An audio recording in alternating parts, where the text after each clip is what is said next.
Hi, friends. So it's Derek here. Let's talk to fast people. Woke up pretty early this morning, unfortunately. I tried to sleep a lot last night, but I didn't sleep particularly well. I didn't feel very good last night. I think it's because of all the smoke. Although it's much better now, but it's like something kind of caught up to me. It's like, yeah, I got up at 4, a little after 4 a.m. and tried to go back to sleep, couldn't go back to sleep. So, I went to bed before 9 last night, but I don't feel like I really slept that well until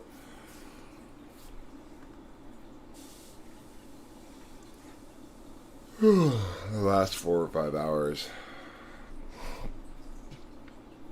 But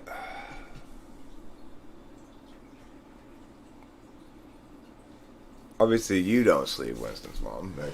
That's abundantly clear.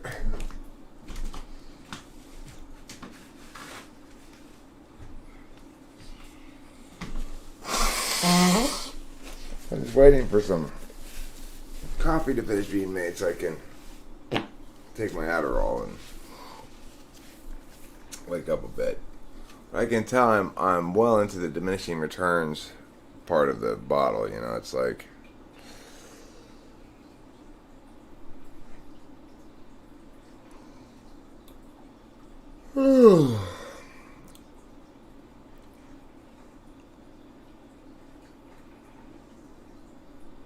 I'm sorry to hear about your ferret. Losing a pet is incredibly difficult. Probably the most difficult thing in my life I've had to deal with was losing Lacey.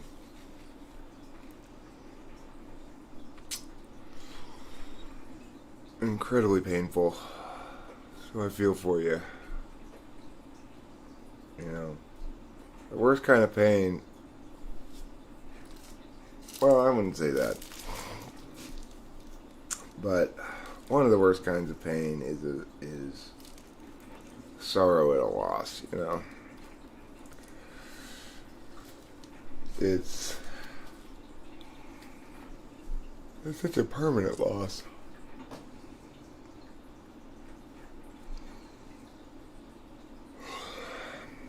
It's like I've really become very attached to my cat here, and Rachel has something to do with that too, because I always loved my cat, but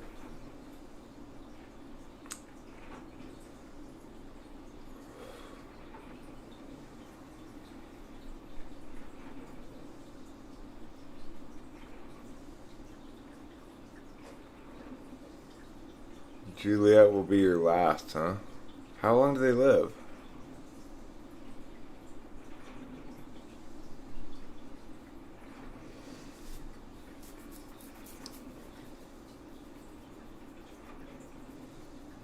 Thanks, Preston's mom. I have to coach again today. I've been doing a lot of work. Yeah, that's the other thing is,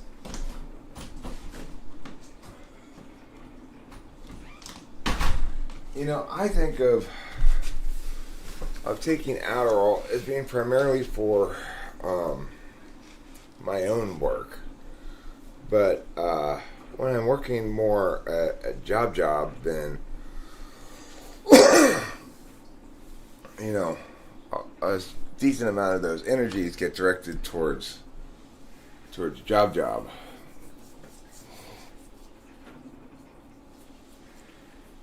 Ferrets are tiny cancer machines. They get a lot of cancer or what? I didn't know they were used in research. That's not a very long lifespan, 10 years. Cats can live up to like 20.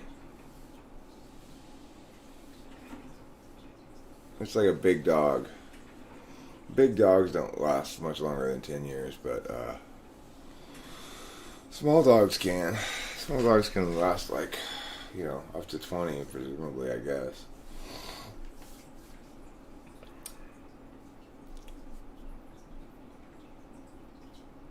Pets are tough. It's like I I now recognize something I didn't always recognize, which is like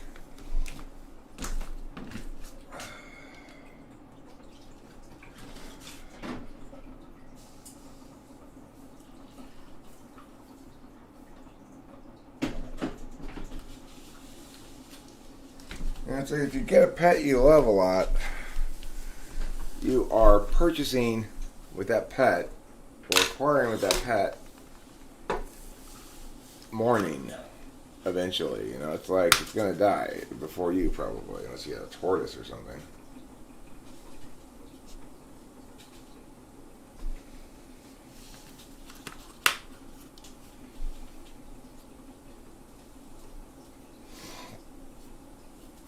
One of the unfortunate things, hey CJ, that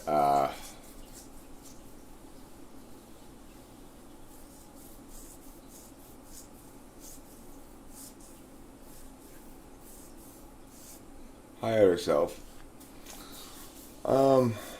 It's inevitable they die from cancer? Like every ferret dies from cancer? Or what? That's weird.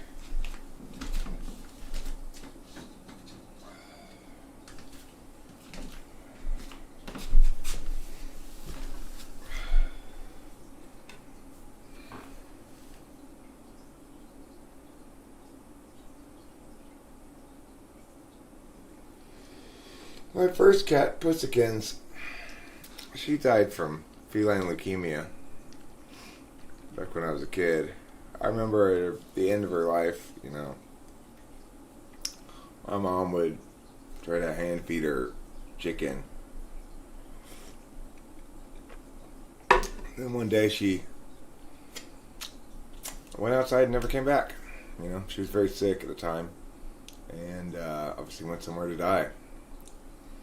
I never found her body. But, it was sad. Pussykins was a good kitty. Pussykins had 5 litters of kittens, though. Hey, it's Scotland. Scotland's here, thank God.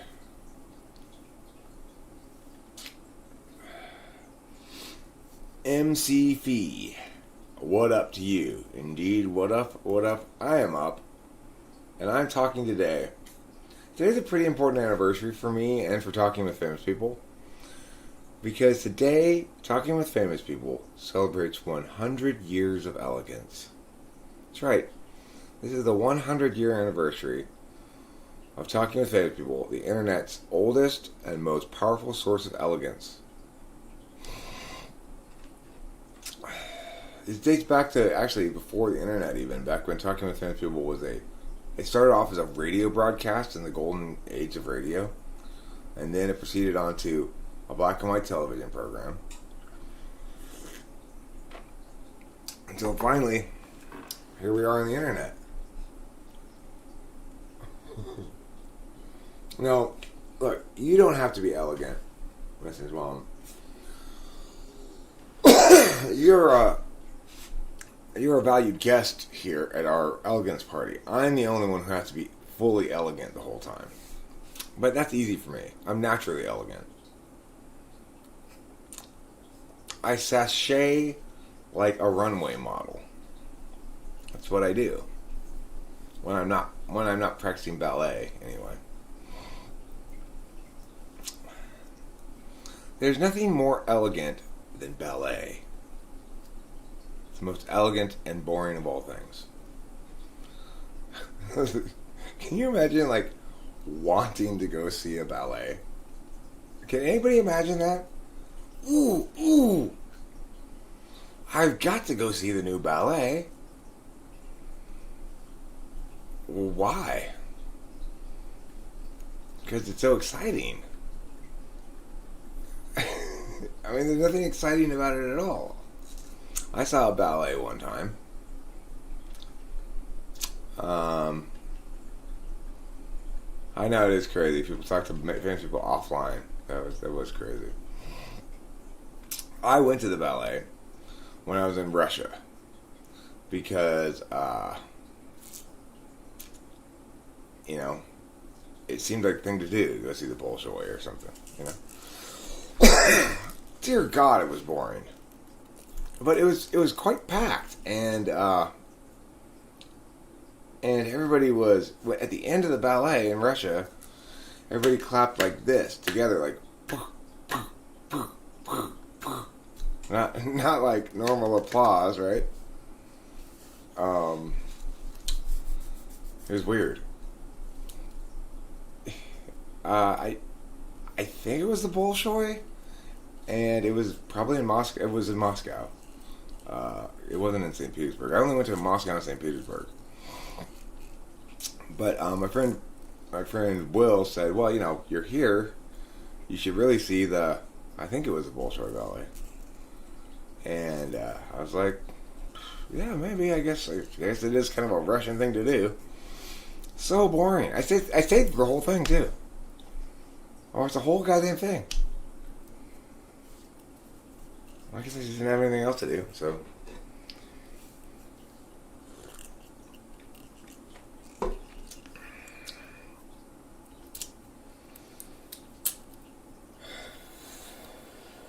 Yeah, that was one of the places where I really learned.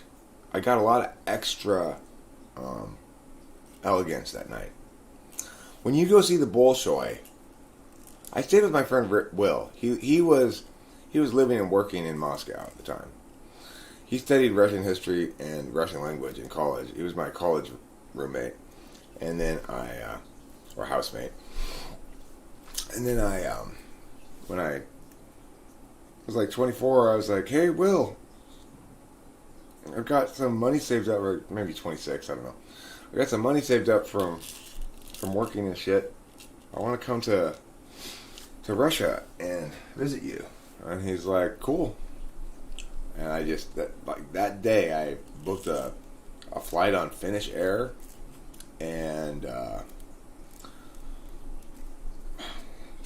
was just like, "Hey, I'm going to Russia." It was one of the more impulsive and great decisions of my life, frankly. And I will always remember the striking feeling of walking into Red Square. It was November. The snow was falling. Like, the snow was falling when we landed, you know. It was like one of the early snowfalls of the year. And then when I landed, when the plane landed. And I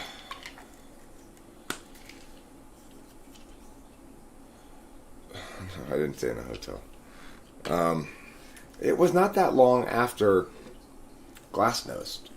So there was still a lot of, it was weird, you know. For example, when I went, you could get a ride, you could always take the subway, which was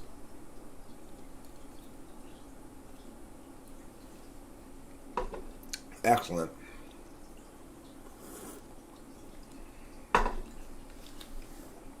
If you want to give the Soviets credit for something, credit them for Moscow's subway system.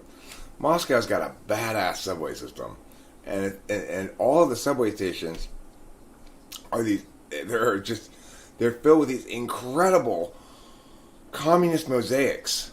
Like, you know, you walk down the subway station and there's this guy with a big scythe, you know, and wheat and this Russian propaganda stuff and shit, you know. It's great. It was great. Would I rather be a mage or a shaman? Definitely a mage. Shaman sounds tribal. Mage sounds medieval European. Do I remember any Russian? Not much. Здравствуй, Владим. Means hello, Vladimir.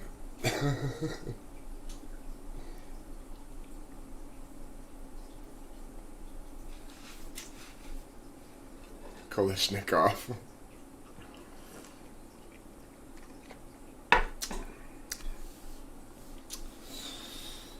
So it was very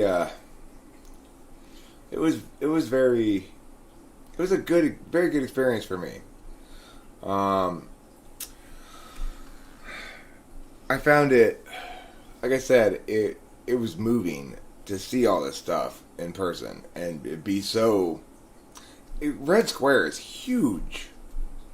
It's like one of the first day that I got there, some after I slept and everything, and Will went off to work. He was working. It wasn't like I was going to hang out with him all day. But after he went off to work, I went to Red Square. That was the first day I got on the subway. I figured out how to get to where I was going. And when I got up to Red Square and I walked into there, it was just like, oh my God. This is amazing. It's like you walk into there and then off in this corner over there is St. Basil's Cathedral, which is this like 14th century church or something.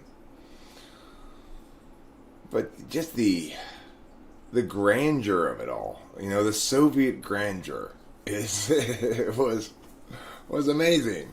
Of course, the whole city of Moscow is filled with these cookie cutter, big industrial style buildings that are purely utilitarian with no aesthetic value at all, and they just cram all the people in there.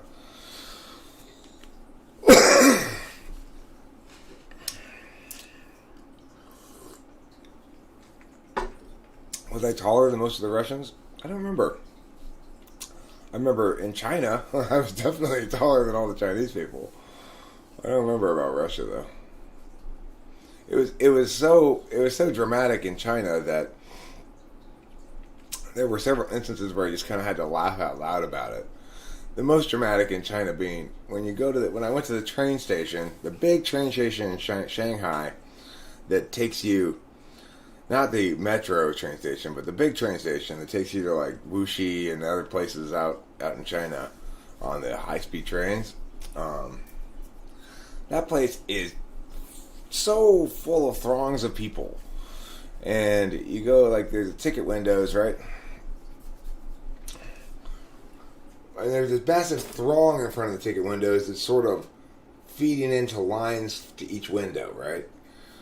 Well, I stand there and I'm like looking at the windows, like, okay, well, I guess we could try to go to that window. Maybe it seems like there's less of a throng over there.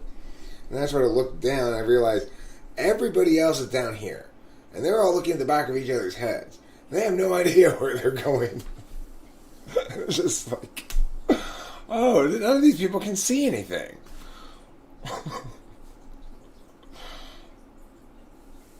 Like, that was an amusing moment. I took some pictures too.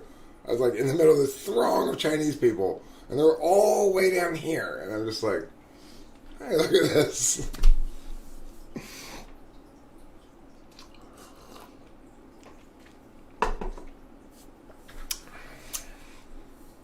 I will say one thing that happened to me in Moscow. I didn't get robbed, but a pack of gypsies attempted to rob me. A pack of gypsy children.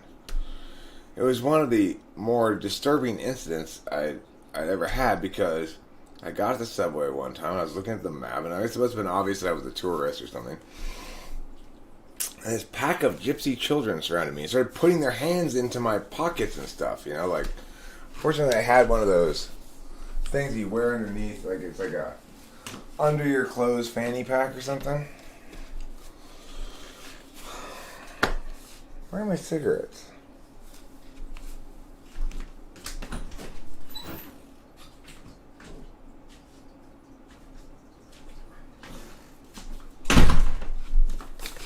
But the advantage I have is everywhere I go, people always say, oh my God, look at that elegant lady, and give me special treatment.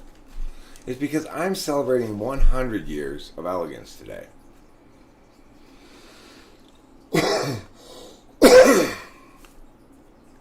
When I went to Russia, it was in the mid-90s. So I graduated from college in 89. I probably worked for about 4 years before I left to go to Russia, maybe 3 or something. I was out of college for a couple of years, 2, 3, 4 years. I graduated in 94, so probably 96. So it was less than 10 years after Glasnost, probably.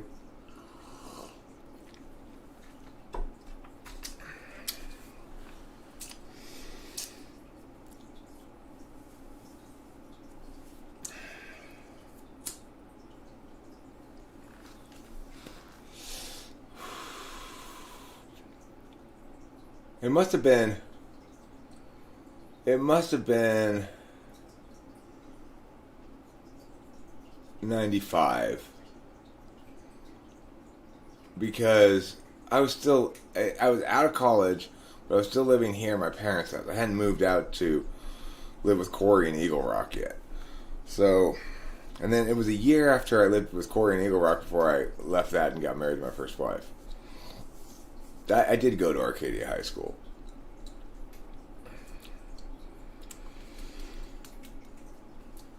I went to Arcadia High School. I wrote for the Arcadia High School newspaper. And I was on the Arcadia High School debate team. And that's about it. That is all the extracurricular stuff I did. I liked being on the newspaper staff. You know, being on the newspaper staff was one of my... I made a wise decision that, in retrospect, seems wise. In retrospect, earlier in my life, seemed foolish, but was wise. Namely, the newspaper teacher wanted to make me an editor. Probably envisioned making me like editor-in-chief or something at some point. Because when I first got on the staff in 10th grade, I immediately won the award for Best Writer. So at the end of the year, they give an award for Best Writer. I won it in 10th grade. So, it's like, obviously, the newspaper guy is like, okay, this is the future of the newspaper here. I want to make him editor-in-chief. He wanted to make me editor of a page first. I was like, no, I don't want to do that. I don't want that responsibility. That was so wise of me back then. It's like, and then like 5 years after that, or 10 years after that, I would think to myself, man, why didn't I just do that? Why did I turn that down? Now I think, how smart of you, Eric. You didn't want to do that. Just because it's a opportunity doesn't mean you should take it.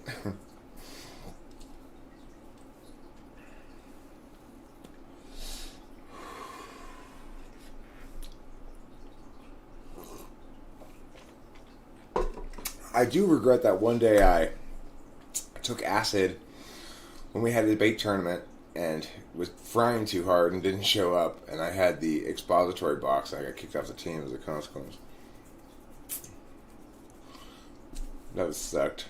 I didn't go to my prom. I went to prom a year after I graduated from high school with a high school girl. I don't know, did that make me an awful person or what? Why do you deleting your funny comments about gypsies? I mean, the thing that's funny is, in America, there's no actual, people don't have any position about gypsies. And that's a European thing.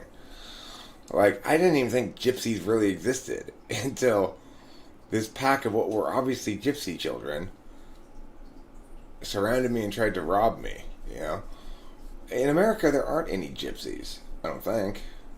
I don't ever see any. You never hear about anybody encountering them. But in Europe, you hear about them. I was like, people talk about it, and they exist. They're there. I mean, what are... Is that like a race? Is it a country? Is it a... What are those people?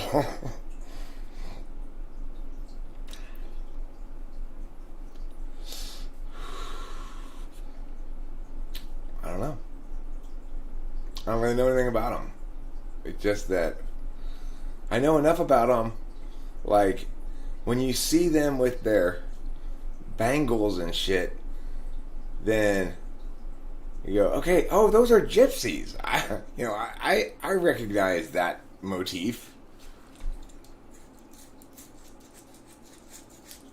I don't know if they were OG ethnic Roma people or not. I don't even know what gypsies are. It's like, I mean, I know that they have like bangles and they go around and they, I guess, steal.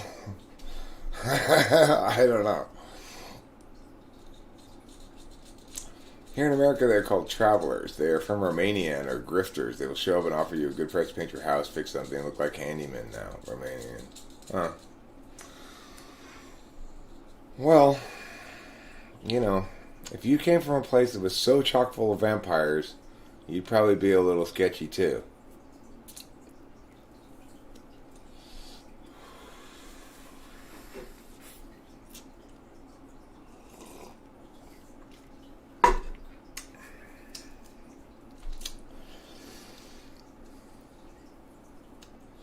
Irish gypsies? Are they like regular gypsies, just more drunk?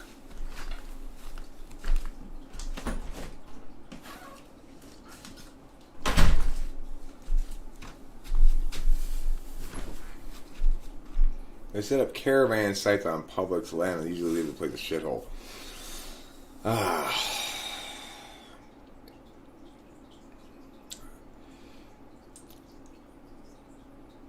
I get a bit too stabby.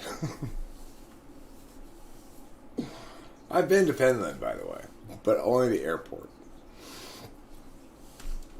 So, like I said, I took Finnish Air to Russia. Not all of them are stabby. That's good.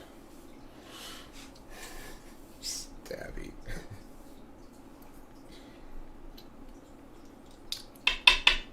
I mean, look, the thing is, whatever you call it, homelessness tends to cause social problems. Whether you call it the traveling people, or whether you call them whatever, you know.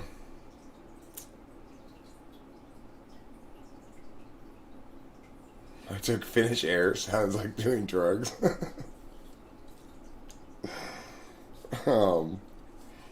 It does kind of. That must be why those Finns have so many consonants. They're all on Finnish Air. The Irish gypsies are more bare-fist fighters. Is there a lot of call for that? I mean, are there a lot of people in Europe wanting to get into fisticuffs? Yes, I have been to your airport, Utter Self. I have been to your airport. It's me. That's celebrating 100 years of elegance right there.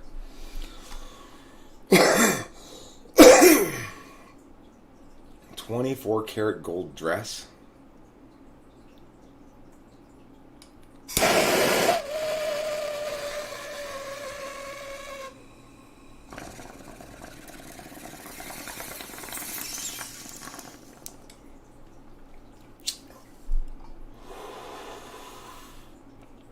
I haven't seen Snatch.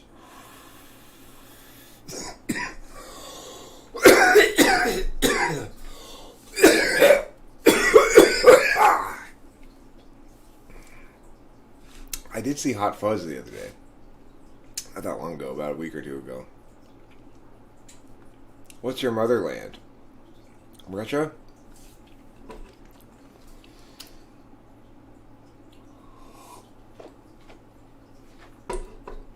I saw a movie the other night called, I don't remember what it was called, but it was about the Eurovision Song Contest. It had Will Ferrell in it. He played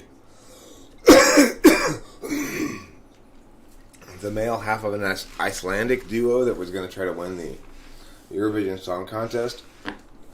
Not a particularly funny movie exactly, but pleasant. I enjoyed watching it. A sweet movie. Anyway, in that movie,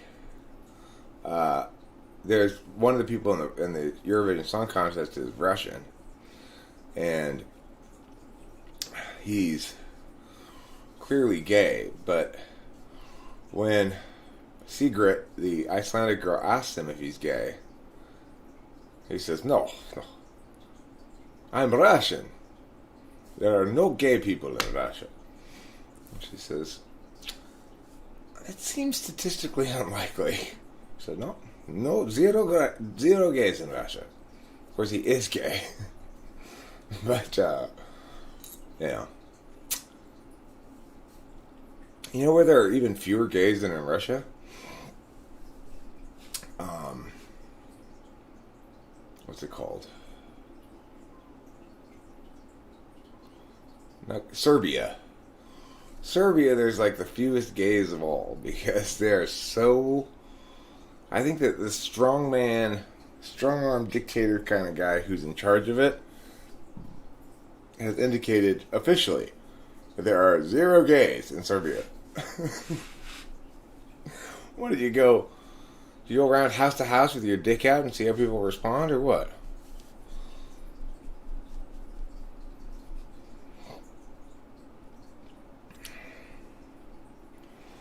Well, I guess there really aren't any other motherlands.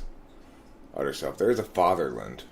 That's where my ancestors came from, I guess, is the fatherland. But, I prefer my lands not be immediate family members. Rather than a mother or fatherland, I'd rather just be a casual acquaintance land. Hi, Bobby son. Alexander Vucic. Oh, is that the strong-armed leader of Serbia? Yeah, I think that's his name. People are funny about homosexuality, Chechnya. Okay, Chechnya is even worse. Well, is Chechnya an independent province now? I know that they were the source of a separatist movement that was very guerrilla, so to speak. I don't know what ended up happening with that though. So I don't know, but yeah, it's strange how certain cultures are so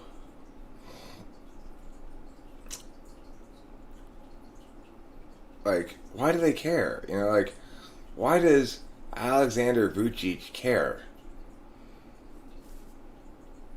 It's like, of all the things you could care about in your country, why are you caring whether, what people do with their penises? It seems so pointless.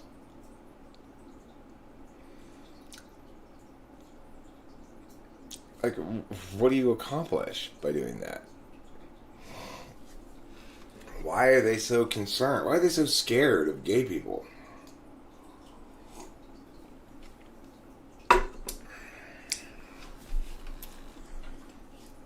Of course,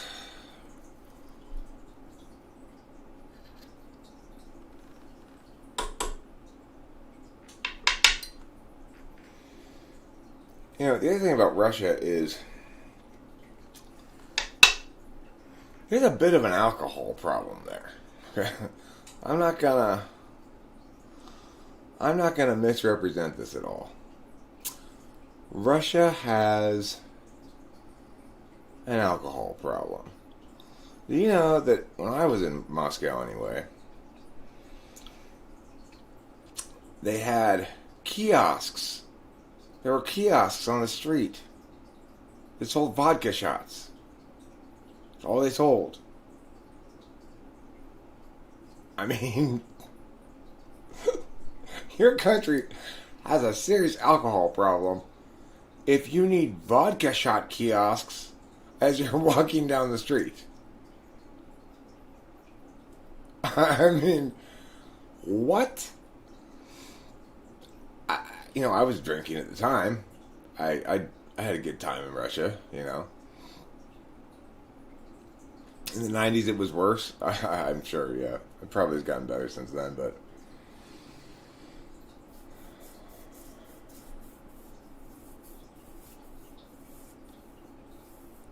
Poor Winston. Did Winston ever get a lady parrot or no? Was he stuck going number 3? By himself. The other thing is, when I was in Moscow, if you didn't want to take the subway, you could get a ride anywhere you wanted in Moscow. You just stand on the sidewalk and hold out a $20 bill, American money, okay?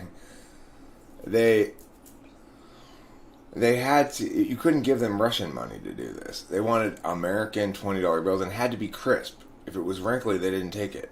It was weird. But you could get a ride from anybody, basically. You just say, like, hey, anybody driving a car want to drive me someplace, I'm holding out a $20 bill. And somebody would pull over and take you wherever you wanted to go, basically. It was like Uber. It was like natural Uber. Natural Uber with no internet, Oh, he was an ENFP. I'm so sorry to hear that. Middle child of our business, and everyone loved Winston Ferret, who was fixed and didn't know what he was missing, I think. See, that's the thing. I don't mind fixing female cats, but I've got a bit of a double standard. I really don't like fixing male animals because I just empathize with them too much, you know? I think, first of all, my cat's going to feel insecure later about his lack of masculinity. Also, vodka shop places is kind of a czarist Russian tradition. Huh. Well, um, it was a weird place at the time. When I was there, they were doing this kind of like new money FE shit. So there were like bars where at the end of the evening they'd auction off a single rose, and people would compete to see how much money they could waste on it. Basically, like who could bid the most for this single rose, and they give it to their lady. And it was like, if you're really pimping Russian, and you wanted to really impress some Russian girl, you'd show how rich you were by buying that rose at the end of the night or something. Um, it's like the new kleptocracy establishing its sovereignty over the city or something, you know. In America, they do Jello shots, which have a shot of vodka or something in the middle. Have you ever had Jello shots? Ugh. Talk about a bad idea. Jello shots is a bad idea. It's like alcohol poisoning waiting to happen. Hey, you know what I'm not poisoned enough with? Alcohol. I'm gonna take some Jello shots. And all the evil girls rub their hands. Hee hee hee hee hee. Hey, now nose mark. Long time no see. Nice to see you.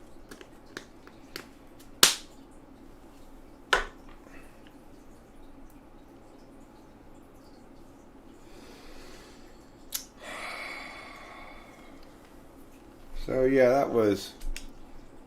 I did go to St. Petersburg as well. The thing is, when I went to St. Petersburg, I didn't have a place to stay there, and I was by myself. And my plan was simply to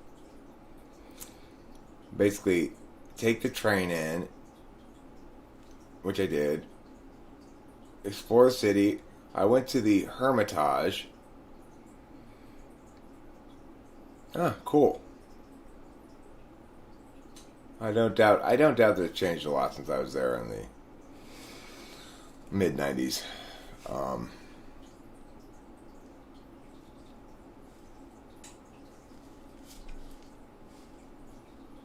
so I did go to see the Hermitage, which is a famous museum in St. Petersburg, which I believe had been renamed back to St. Petersburg by the time I went there. Um,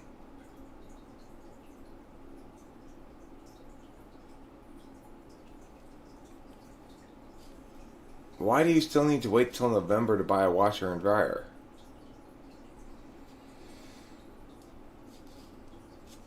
Swap back to government control? Huh. Is SI polar related to face blindness? I would say probably no. Um, because I would assume face blindness is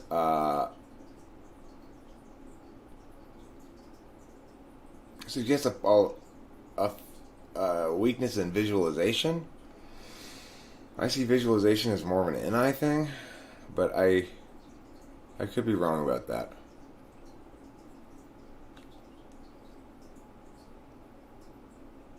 That's so strange. Well, so anyway, in St. Petersburg, I ended up, going out to eat someplace.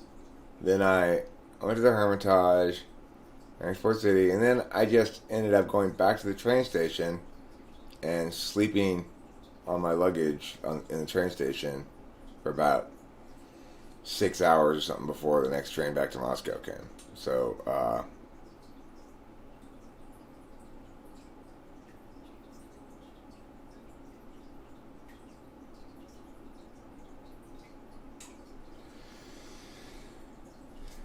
I don't know.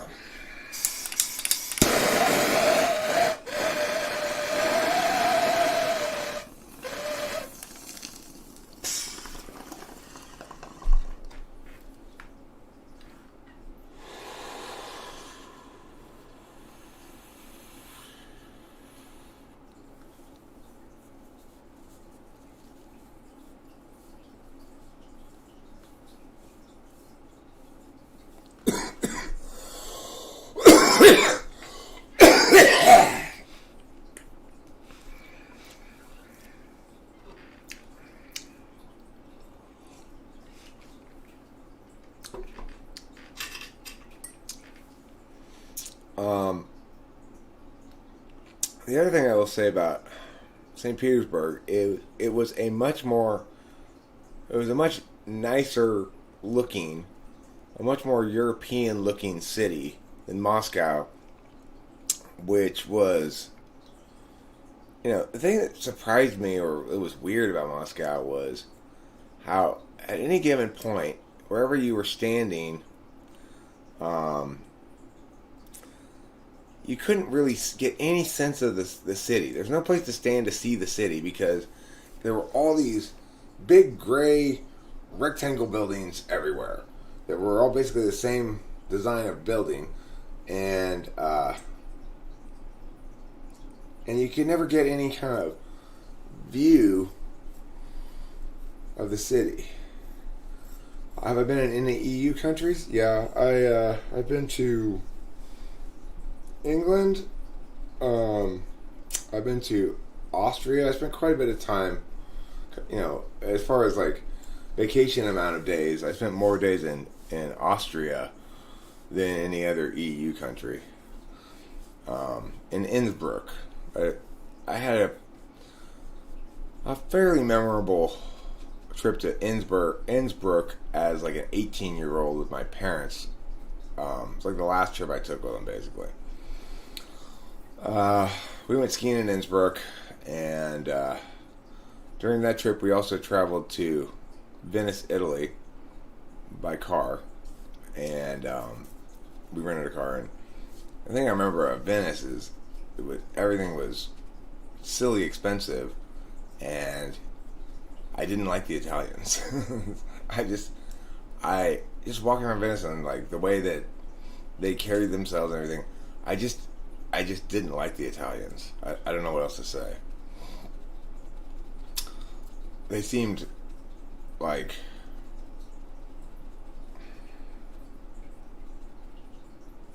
they seemed to be carrying around a lot of airs. Austrians were very nice.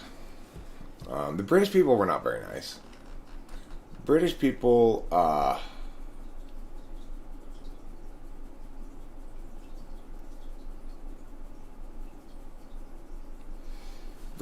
not very nice. Britain is the only place.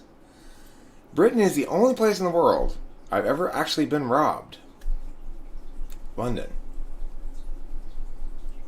I mean, I was in a seedy area, and like I was like I said, I was 18 or something, and I was looking for a titty bar. I thought, hey, I'm in Europe, I'm 18, I'm not 21, I'm going to go look for a titty bar. And I managed to get myself robbed in the process. But, I didn't have that much cash on me. So, I mean, I had kind of a lot of cash for me at the time, I guess, but probably like $80 or something American, put into pounds.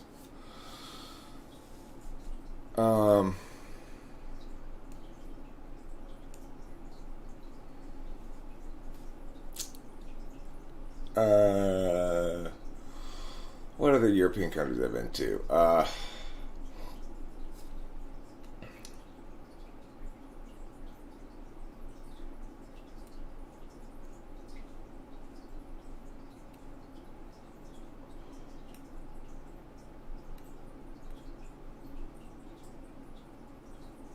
I think we may have actually flown into Germany and then driven to Innsbruck from Germany. It seems like that was a long time ago. I don't know if that does that seem reasonable or logical that might have happened. So I might have driven through part of Germany, but I don't think I've never been there, like visited it. Um,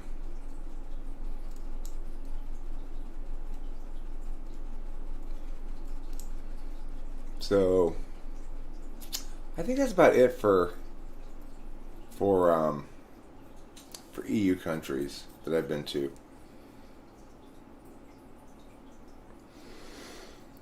Uh, but then I've also been to Taiwan, to Taipei. Taipei was nice. I had a good time in Taipei.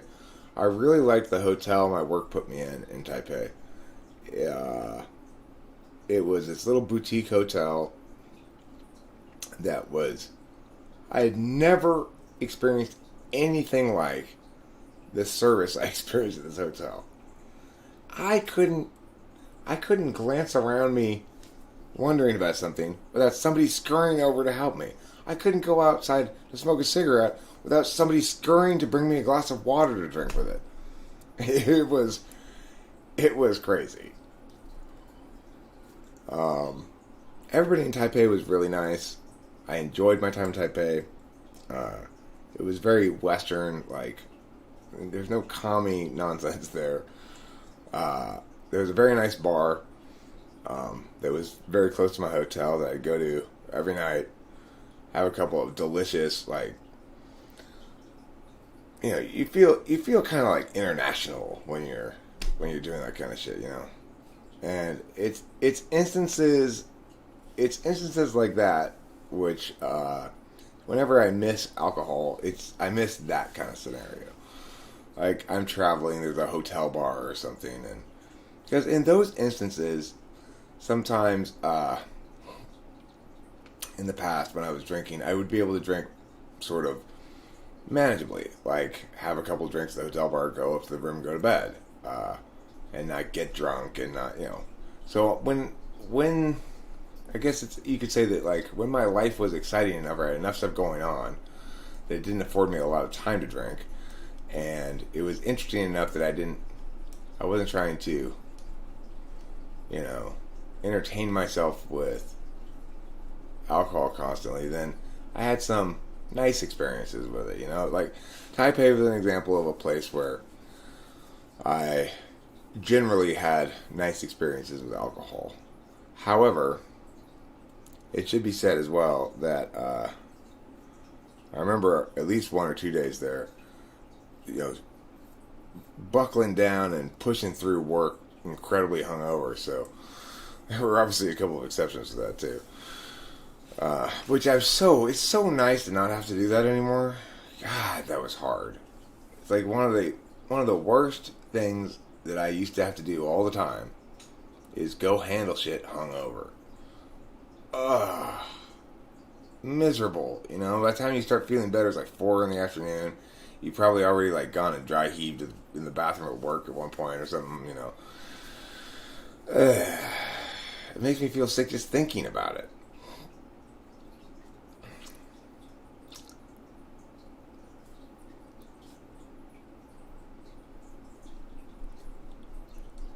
Hmm. So anyway, Taipei was really nice. The interesting thing about it, as I mentioned before, is there aren't any birds in Taipei. Why no birds? I mean, if we're not recording, I'd probably just end up having a conversation with you. I could get. I wouldn't want to formally type you, but you know, I don't know, Mark. I have posited about your type for a long time, and you're either an ENTP or an ESTJ. I think you're an ENTP. I'm not. I just I don't see you being anything else really. I don't see how you could be really. Even though you're not like me in terms of affect. Um You still thinking INFJ? That's possible. You're about to arrive in Helsinki. Alright, cool. Tell Helsinki hi for me, okay? Say hi, Helsinki. Host Eric says hi. We love you, Finland. You guys have fun being Finns. You must feel pretty good about yourself about that. You got a pretty cool country, I guess. A lot of consonants. I mean, it used to be that people would say Mark's either an ENTP or an ESTJ because Mark is able to demonstrate a lot of NE, and he seemed like a dick. So people go, well, you must be an ESTJ.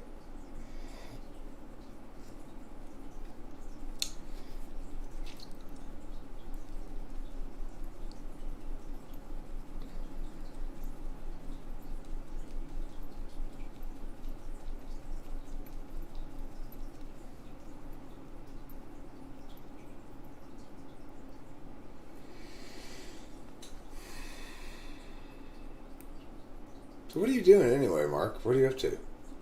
Where are you? Where are you living? Are you still in Arizona? What is the dick function? Extroverted dick. You know, sometimes I'm more in the grip of my extroverted asswipe than others. You know.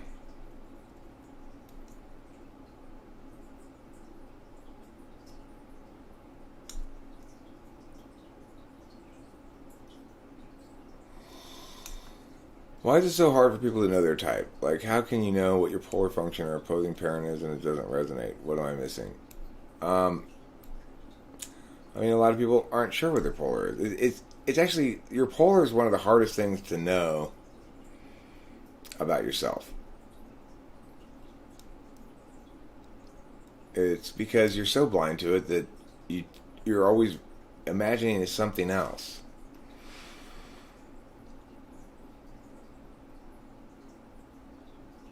You know, it's like what I say about, there's an analogy. What college are you going to? University of Indiana? Are you a Hoosier? Are you going to Notre Dame? That's in Indiana, I believe.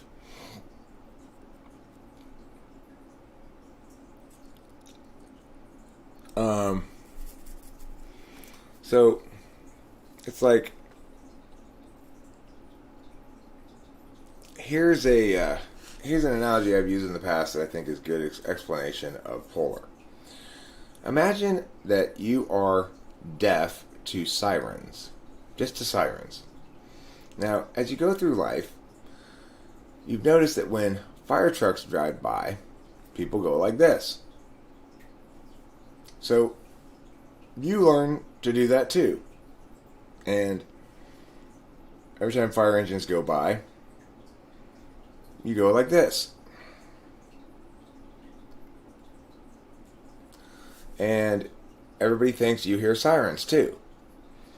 And then one day, some fire trucks drive by without their sirens on. And you go like this. And everyone goes, what are you doing? And you go, the sirens. And you're like, there's no sirens. I mean, the fire trucks are driving by, right? I mean sirens. Can't you hear the sirens? What do you mean?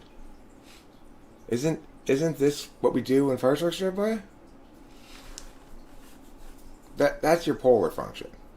You're never quite getting it. It's always like, you get that other people do something with this, and you kind of imitate that too, but you're not actually paying attention in the same way as they are.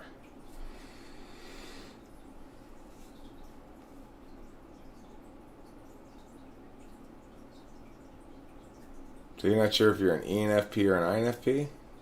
CJ O'Connell?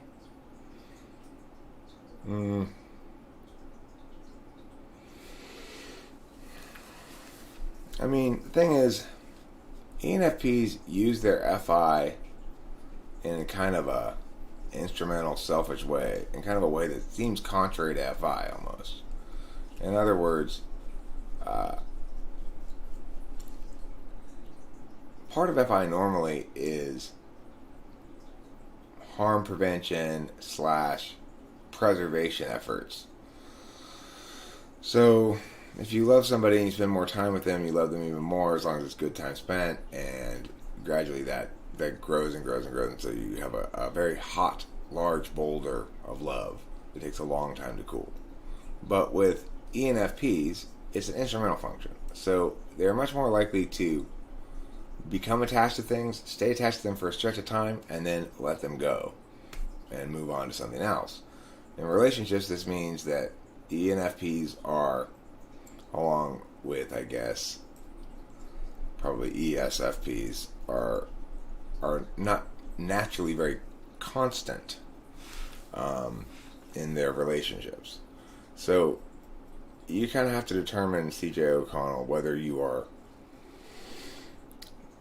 naturally very constant, though prone to inconstancy in the wrong circumstance, which would be INFP, or are you naturally needing to be able to move more freely through the world than that? That would be ENFP. Is SI or NI the dick function? Neither of them. TE is the dick function, obviously. Hey, you're doing it wrong. Is a TE thing. What are you doing? You don't put the wraparound on the left side like that. It doesn't go there.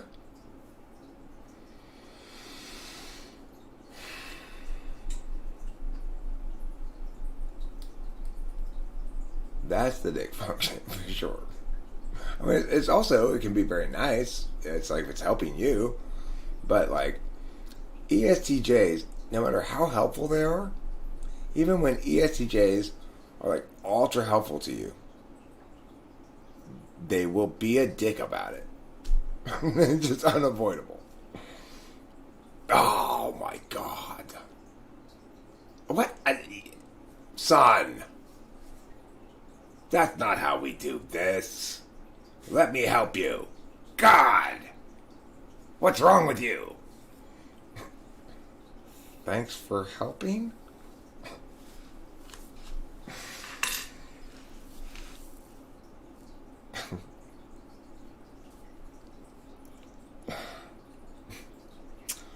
I don't even understand how ESTJs even have friends and shit. Scorecard.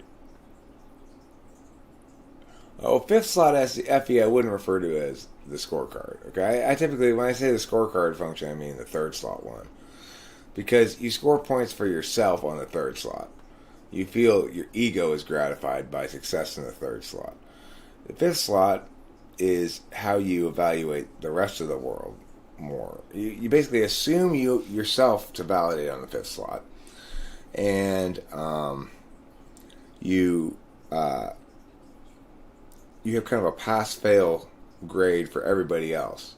They need to validate up to a certain point, at least, on your fifth slot, or else you'll think they're bad people. And that also goes along with eighth. So, in this, partially because of what I just said about the fifth slot, that if they don't validate enough on the fifth slot, you'll think they're bad people. It's also the case that that you'll think that evil is most definitely manifest by your eighth slot function misapplied. You'll be most offended by that kind of misapplied, by that function misapplied. Well, my son calls me Super Dad for that very reason. Super Dad? What very reason is that? Right. Fifth is either unpredictably either perfectly fine or dog shit. Fifth is, that's true for all fifth functions, I think.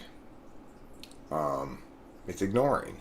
So it's like the guy who's tugging on your shirt saying, hey, he's very competent. your ability to give him the time he wants to talk to you, that's not very good.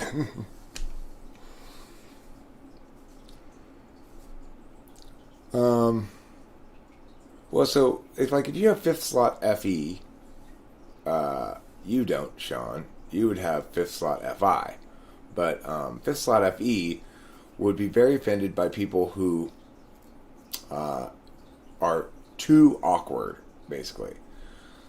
FI DOMs will defend people who are somewhat awkward, as you shouldn't judge about that to other people, but themselves actually judge other people on that if they cross a threshold. So it's pass fail. If the FI DOM feels the FE failure is not just awkward but inconsiderate, then they will judge somebody as inadequate, basically.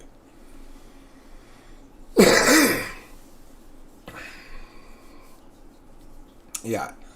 I would say that, ENFPs, their sixth slot FE is very strong for FE. And you can see the difference when you have a sixth slot that coordinates with the dominance aspect versus a sixth slot that is oppositional to the dominance aspect. For me, TE is oppositional to my dominant aspect, my second aspect, and my third aspect.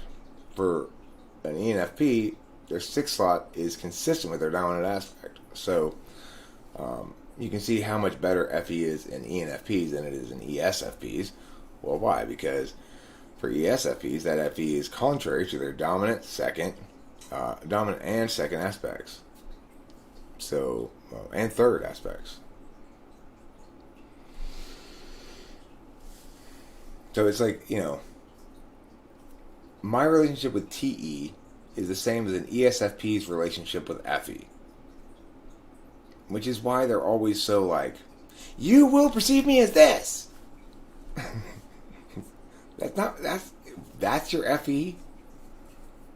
It's like, you're demanding that I use it like this because you're not accepting my SE because this isn't an appropriate environment for it. So I'm having to demonstrate with my fucking FE, so you just perceive me like this. That's ESFP FE. Because, of course, what use is FI really as a tool function in this context? He's denied meaningful access to meaningful usage of his tool function in this context because he's non-ideational and he doesn't have any in the dominant slot. So an ENFP is engaged ideationally by, they want to have feelings about the ideas, right? But not ESFP. They don't want to have feelings about the ideas. That's asking them to use their dominant on their eighth. It doesn't work like that. So what does Cloud do? He does a bunch of sixth slot FE in order to tell people how they are supposed to perceive him. I am the greatest. I'm rich. I'm the best. I'm the greatest.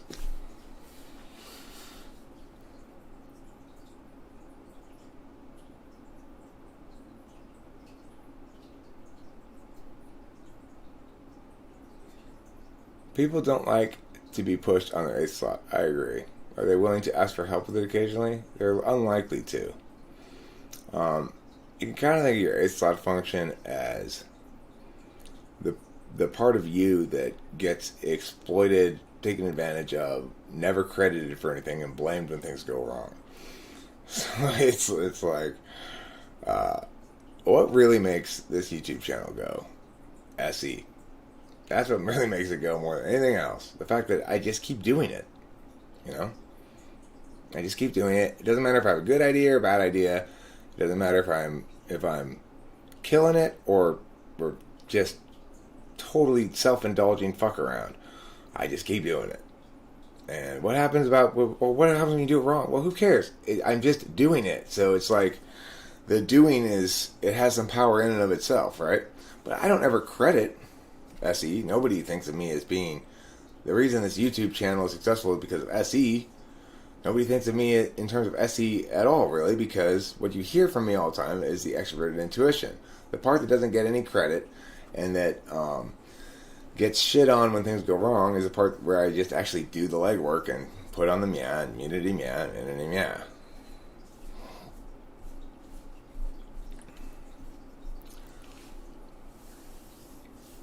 Yeah. Well, I mean, and that goes to show you the countervalued aspect of the sixth slot.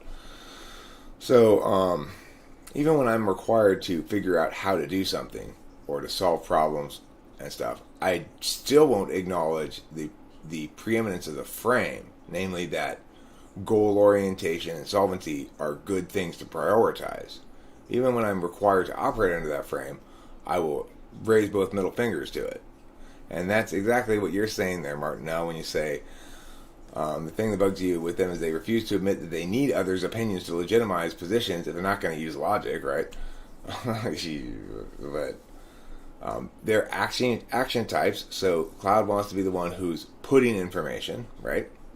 Even though he's not getting to put the kind of information he's most natively inclined to put, namely actual physical information. You can tell he spends a lot of his time doing that when you hear him talking about sex and girls and stuff, right? He obviously, the majority of his day is probably spent doing much more SE stuff, but when he's here, he still has that SE frame. So, 8 slot any produces what he comes up with. So he's like, okay, well, here's some ideas as SE requires so that he can have something to do with in this environment. But then he does with it rather than engages it intellectually or ideationally. And you can tell that in a couple of different ways. Like, one, he never gets to that third step where he says something and I respond, and he responds to what I would say. He just always shifts ground. But the other thing is, if his words don't provoke enough reaction, he gets bored and says, I'm bored. I'm going to leave if you don't start entertaining me more.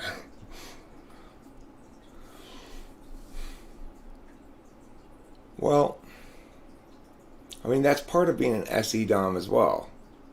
He just keeps doing it, right? He just keeps coming back. It doesn't... One of the things about being an SE Dom, or one of the values of SE in general, Hylon more, is that there's an inherent value in doing. Whether it's consistent with TE or not, whether it's consistent with whatever or not.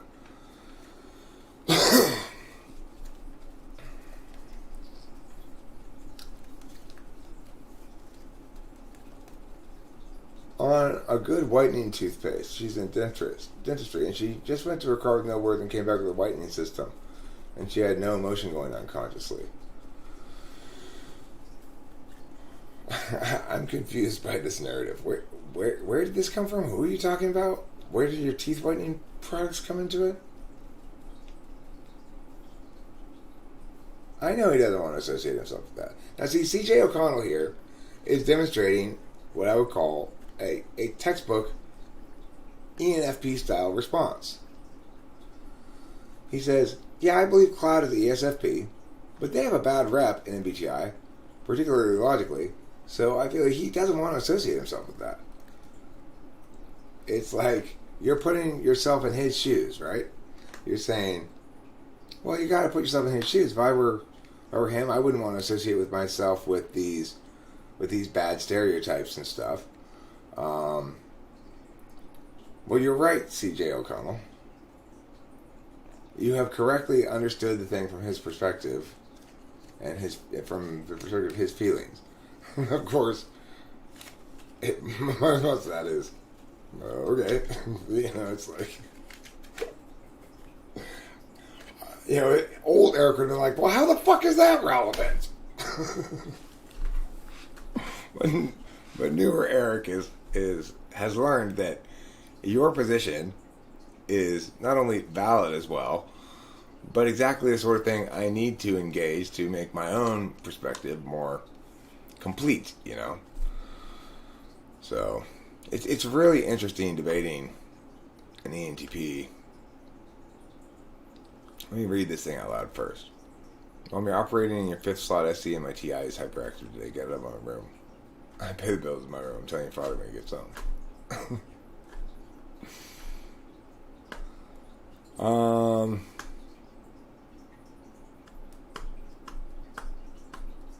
email anthrax, prior to about 2 weeks ago, when you decided one day and announced that you were going to put away your TI, you never thought that. And you don't now. And I'm not sure exactly what you think you're trying to accomplish here. So what I was going to say about something this before a second ago.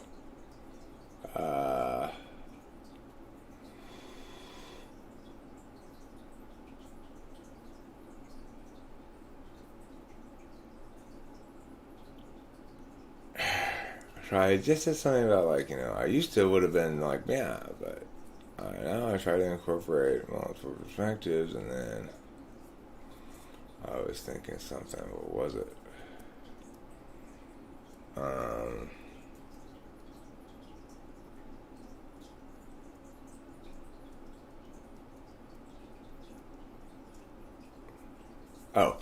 One of the interesting things about debating that ENTP guy yesterday and the ENTP before is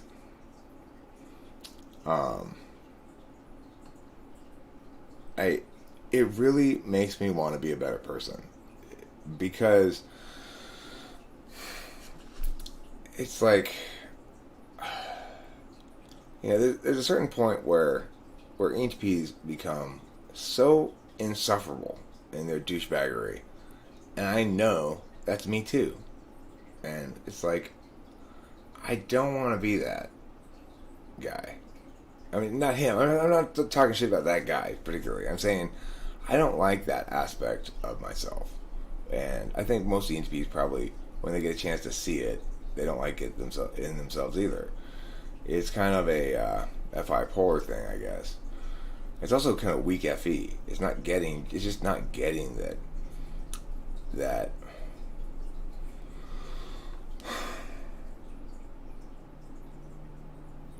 it's just inadequate to be right. You also need to convey that you're right in ways that fundamentally convey to the other person that you respect their positions as well, even if you don't agree with them. Taylor, that's nice of you to say. Taylor says I'm not a douche, just pretty blunt, and sometimes you hurt my INFP feels. Well, Evelyn made me think a lot yesterday. Evelyn's an INTP lady who's from somewhere in Europe, a very smart lady. She's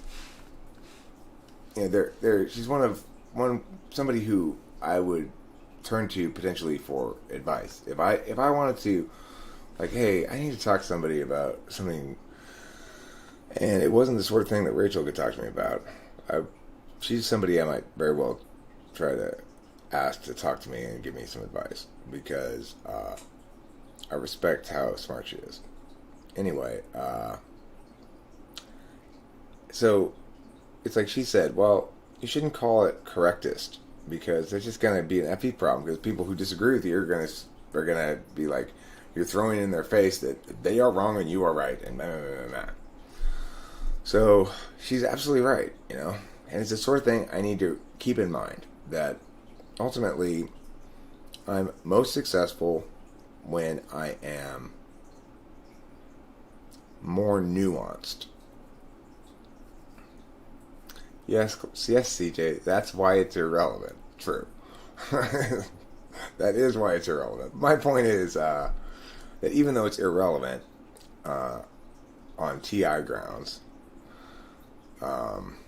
it's still a important perspective to include in my overarching thinking about it, because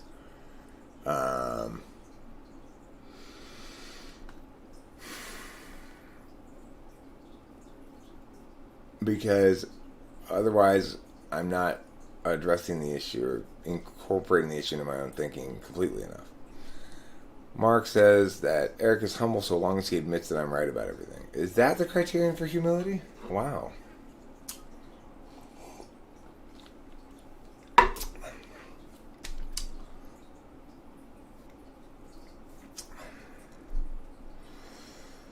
So, but the other thing is, I also recognize how important debate's been for me in terms of refining that the natural tendency of ENTPs to want to debate into something that's not bullshit, you know?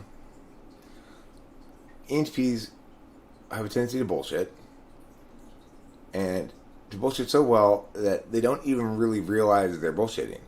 Both of the last two guys I debated were ENTPs. Both of them, and from my perspective, were basically bullshitting.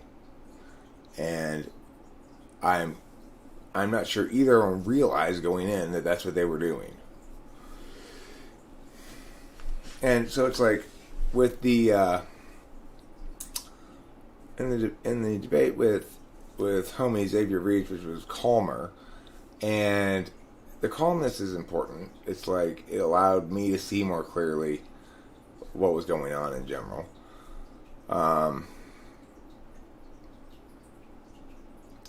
With the guy last night, it's like he said to me at one point, or he said, "Well, you know how it is. I don't like to answer questions directly, blah, blah, blah, blah." I'm not like that. I do answer questions directly, and I don't try to avoid them. So that's one of the big differences, right? It's like if you're bullshitting, you don't want to get pinned down. If you do, or you're totally okay with getting pinned down, then there's a good chance you're not bullshitting.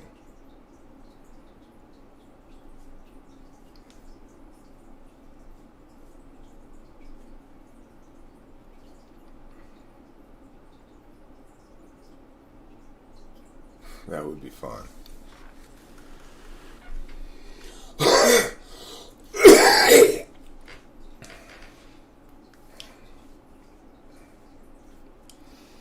You know, I don't really think Sean O'Neill, the good FE, is so much in the eye of the beholder as it is prioritizing good FE over other concerns is sort of in the eye of the beholder. You know, it's like I do think that, you know, being nice and good FE and stuff like that, they link to universal things such as hierarchy. You know, an FE person can read like who's in charge in a room potentially, if you're depending on the setting, without any official like formal cue of it. So the relationship between people having a hierarchical element is a universal thing, subject to universal cues, and the way that we manage other people's emotions is through universal things as well. It's through, you know, basically competence and warmth are the two vectors. People would like to be perceived as both competent and warm, and people would like to know that others perceive them as both competent and warm. He's all-American from New Orleans. Who is? Who's an all-American guy? Paul Prudhomme? Are you guys talking about Paul Prudhomme? Yeah, we didn't really butt heads too much, Mark.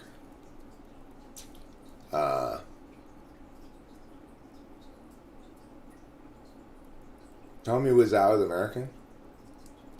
I don't know. I don't know much about him.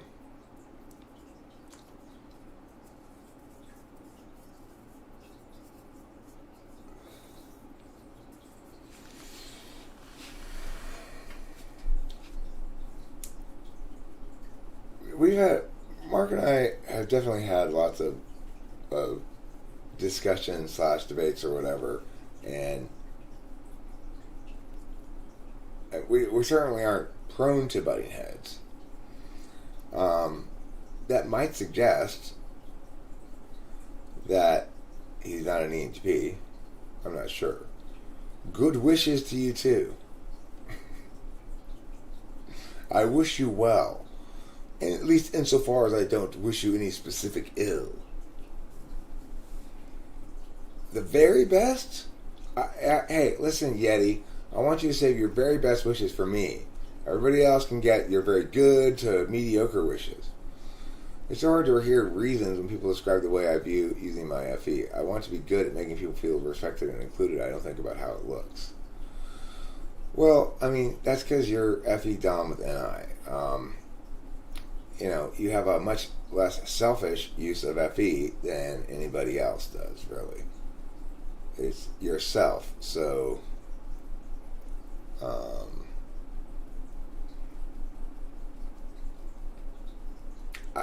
I believe that you feel others' perceptions of you will take care of themselves if you are genuinely nice and good and inclusive and stuff like that.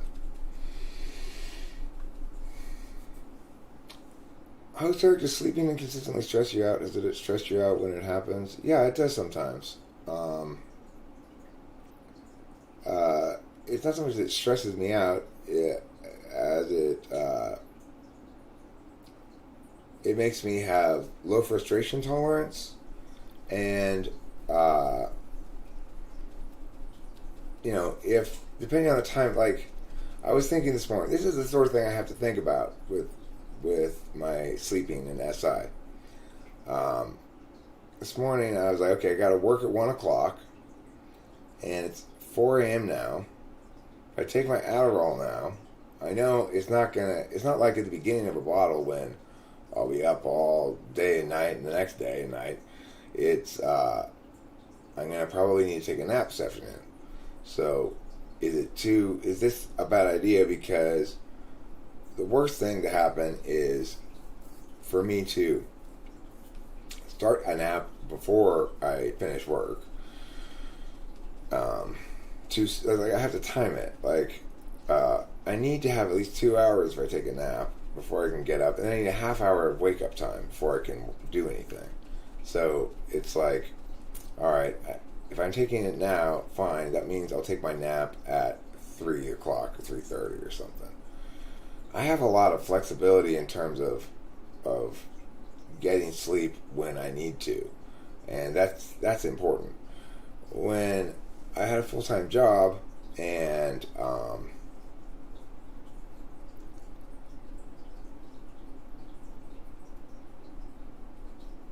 yeah, I know, Lenore.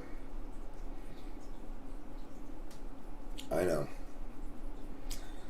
And believe it or not, I actually read a headline that said, "Is Sweden's Meow Meow responsible for its higher fatality rate with COVID?" Which is interesting because it may have a higher fatality rate with COVID, but it's going to be statistically insignificant, I'm sure. But that's how they try to pitch it, you know.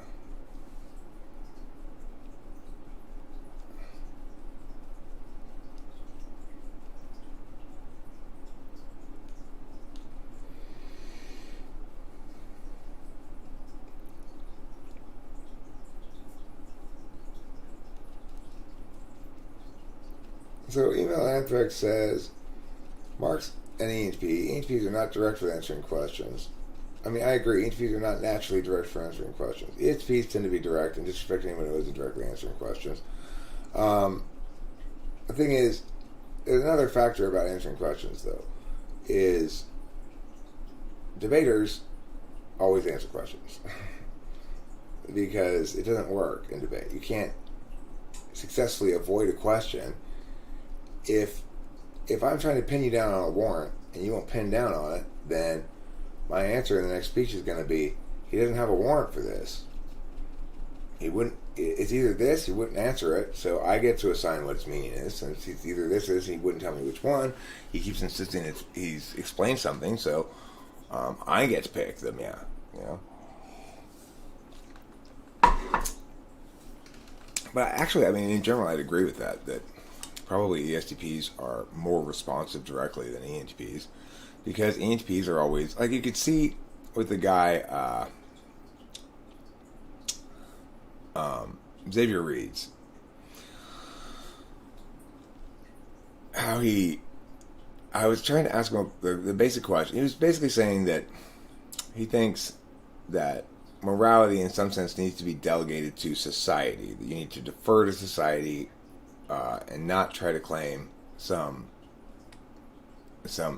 superior moral criterion. It's never okay, basically, to break laws, I guess. I'm not sure exactly. I didn't get to the bottom of exactly what he'd say about it, but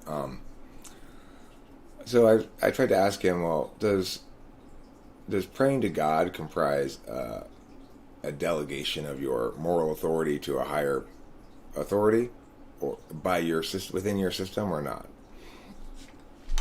And he really didn't want to answer the question. Well, why didn't he want to answer the question? Why did he keep avoiding the answering of the question?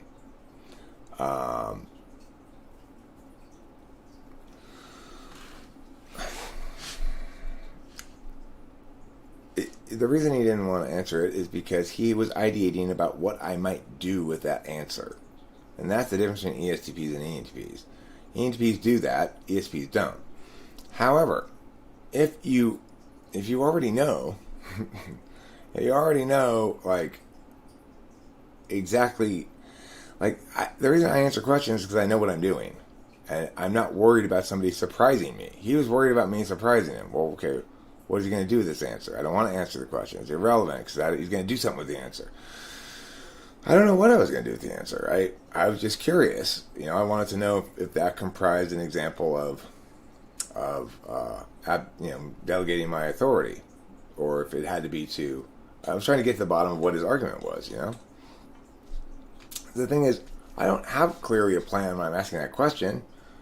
I need to figure out what exactly he's saying first.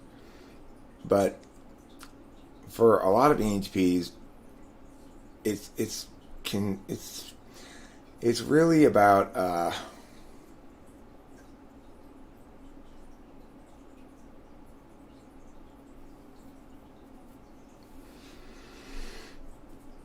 okay, Sean O'Neill, I appreciate you asking that question, and I want to answer it. Sean O'Neill says, Eric, what's your opinion about kids who debate and win the debates using the arguments that they're minorities and the debate system isn't fair and winning by white privilege, quote unquote? Well, first of all, Sean,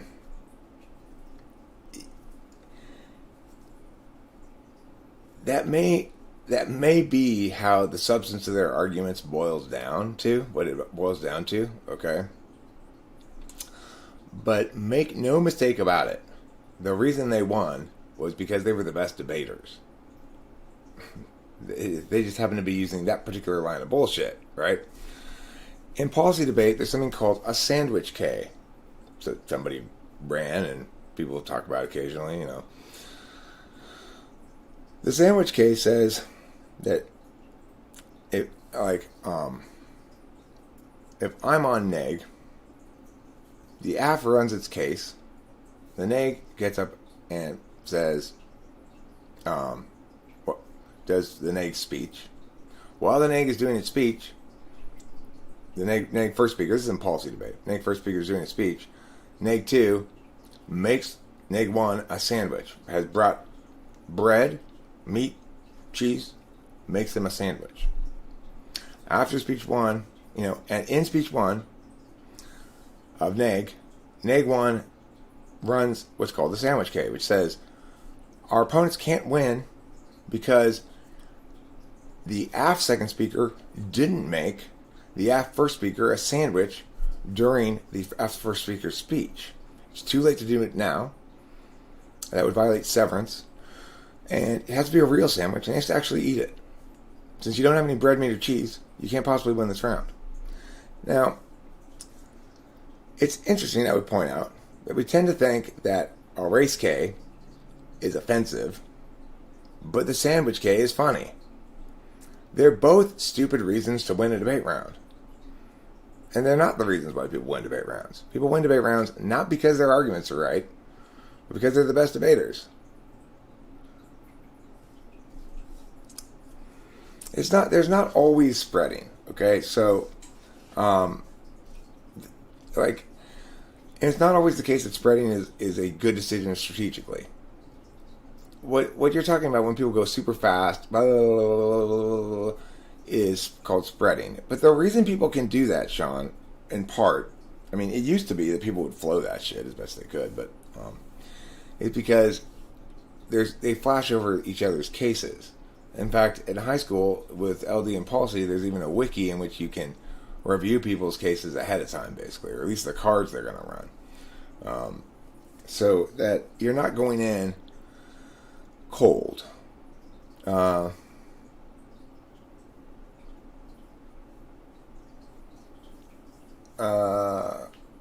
Yeah, Yeti, you're not equipped to do it well.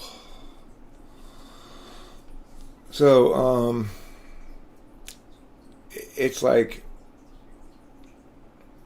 the thing to remember about debate and what makes it so wonderful is, let's say you wanted to win on the grounds that this going super fast shit is stupid. You can make that argument. You can win on a speed K.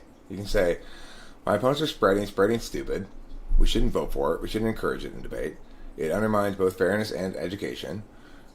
This is a voter. You put together a theory shell, and there you go. You could win the round on that. You back it up with enough good evidence and argumentation, and you execute it well enough, you can win the round with that. So the thing is, whatever your complaint about debate is, the great thing about debate is it turns it on you. It says, okay, well, win the round with that then. And isn't it beautiful? Isn't that incredibly gorgeous? Is there anything more beautiful than that in the world? No matter what your critique of debate is, argumentation, blah, blah, blah, blah, you're subsumed by its frame. Okay, well then, win this core point with that argument. See? It's gorgeous. It's perfect.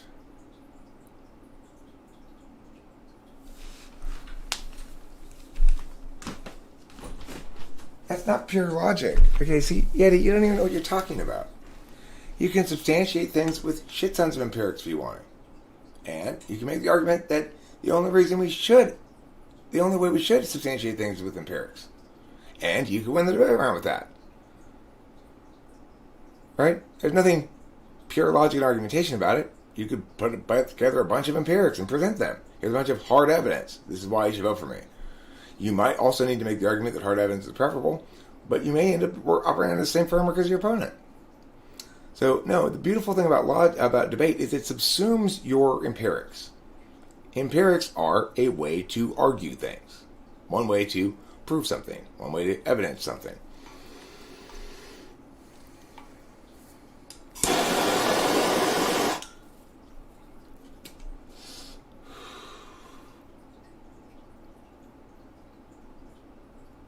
Okay, well, I mean, if the kid is really prepared and put so many hours into it, and the opposition shows up and the prep is useless, then they didn't really prepare. So, the thing is, it's all about classifying the kinds of arguments. There aren't that many different kinds of arguments. So, let's say you're AF, right? The neg is going to either respond on case or off case. On case arguments are ones that actually respond directly to what you're saying, and either try to rebut it, counter it, turn it. Okay? Off-case arguments are critiques and theory arguments. Critiques and theory arguments are the kinds of ones that you're saying would disrupt people's prep. But people are prepped for those critiques and theory arguments as well.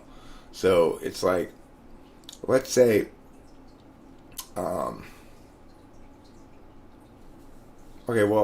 in our current neg approach, we've got two basic neg approaches. One is in case somebody's running a conventional truth-testing paradigm AF, and the other neg approach is in case somebody's running a plan or a counterplan AF. The thing being a plan AF. The thing is, you shouldn't really be able to run a plan in this LD topic, but people do it anyway, and people assume that running a plan is going to affirm it, even though it doesn't affirm the whole resolution. It's whole resolution debate. Why is that able to happen? Well, because it's debate. Because it's the most beautiful thing in the world. It is God's own adjudication method.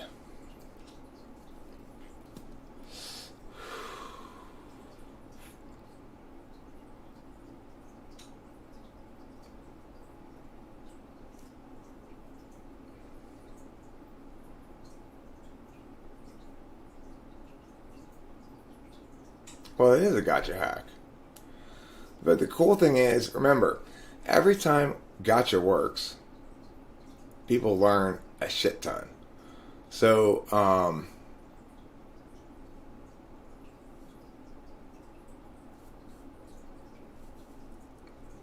no, in 2014, identity politics were big.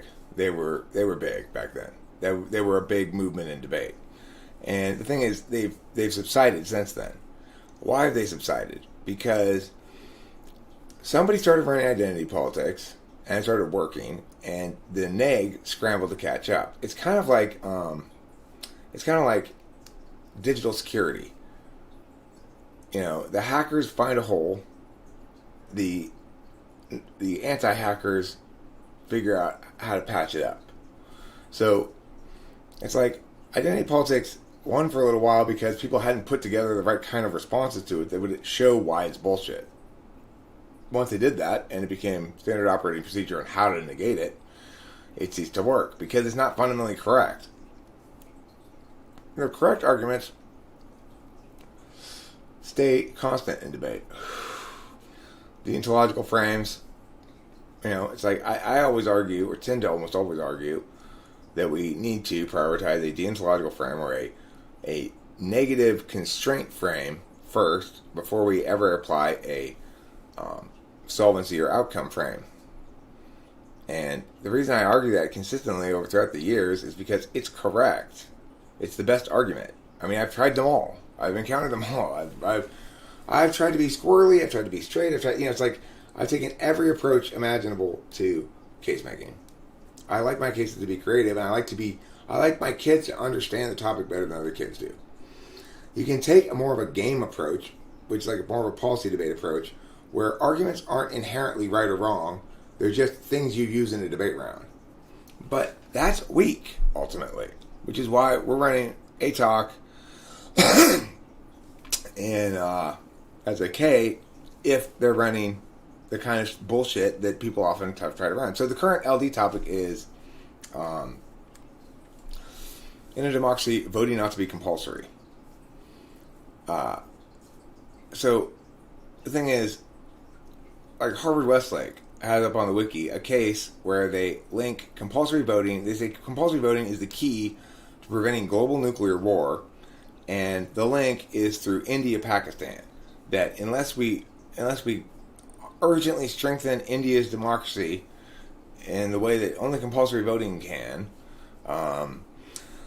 then India and Pakistan will begin a nuclear exchange, which will escalate to global nuclear war and lead to extinction. So, to clarify, the app is trying to say, unless we affirm that voting should be compulsory in a democracy, everybody's going to die. Essentially, they're saying, look, we have to agree that Guam needs to make voting compulsory, and this other country, and this other country, and this other country, and Canada, and the United States, and this other country, in order to prevent India from going to nuclear war, to leading us all to extinction by a nuclear war. It's absolutely fucking ridiculous. There's no reason to have any nuclear war links in a compulsory voting topic. Except, why do people do that? Because in policy debate, there's an impact calculus, and an impact calculus is measured in terms of magnitude, probability, and time frame. So if your case leads to impacts of global nuclear war, then you have the biggest magnitude you can have. Terminal impacts is as big a magnitude as you can have. Terminal impacts means extinction, end of the world stuff. So if you could link to an asteroid destroying all of Earth, that would be terminal impacts. If you link to climate change destroying the whole Earth, that's terminal impacts. Well, a compulsory voting topic should not link to terminal impacts. That link story is completely bullshit. So we run an ATOC, which says apocalyptic talk like that is bad. It's a bad way to make public policy. You know, there's always, more than one way in which the world, in theory, could go, everybody could go extinct. That doesn't mean we should throw all our resources into preventing that, just because it has the biggest magnitude. And some things, a probability calculus is ridiculous. There's zero probability that that link story is going to be correct. Not some probability.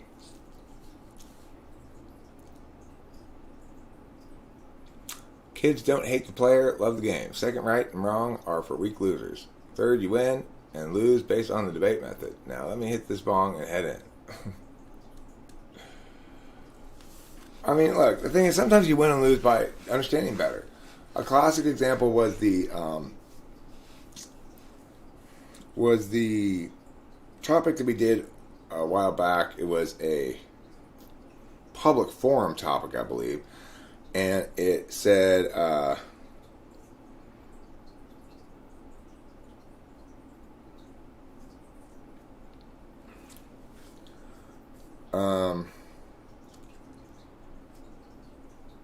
it was on the probable cause topic. So there was a topic in PF that said the probable cause standard should be extended to K through 12 students.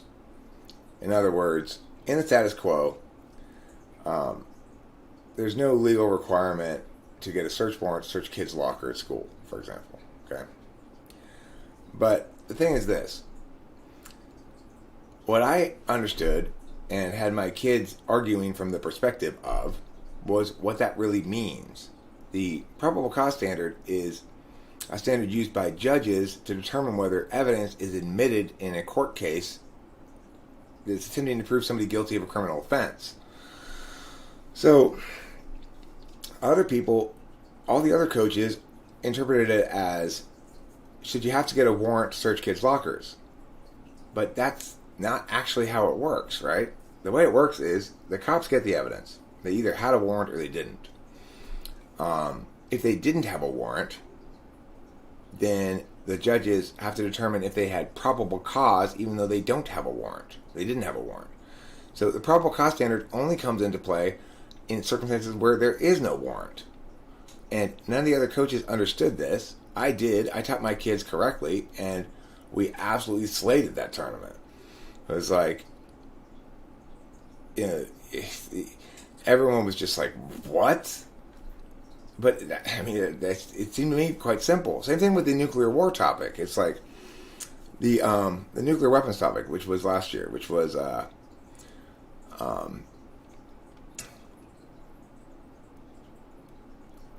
states ought to eliminate the nuclear arsenals. So, the thing about that is, at first, everybody was running it like you're affirming a plan that actually gets rid of all the nuclear arsenals. But that's not what LD is. LD has whole resolution, which means you're debating the truth or falsehood of the statement.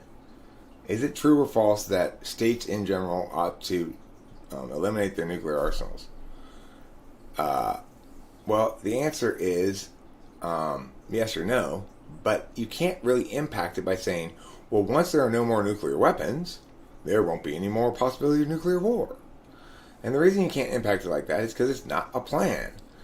I understood this from the beginning, that you have to argue this as it's intended to, which is like, ought we uphold a general moral rule that the possession of nuclear weapons is morally impermissible, or ought we say that the possession of nuclear weapons is morally permissible? In the status quo, there's no international standard on it. So in the status quo, we've got the United States having shit tons of nuclear weapons and telling Iran they can't make any because they're not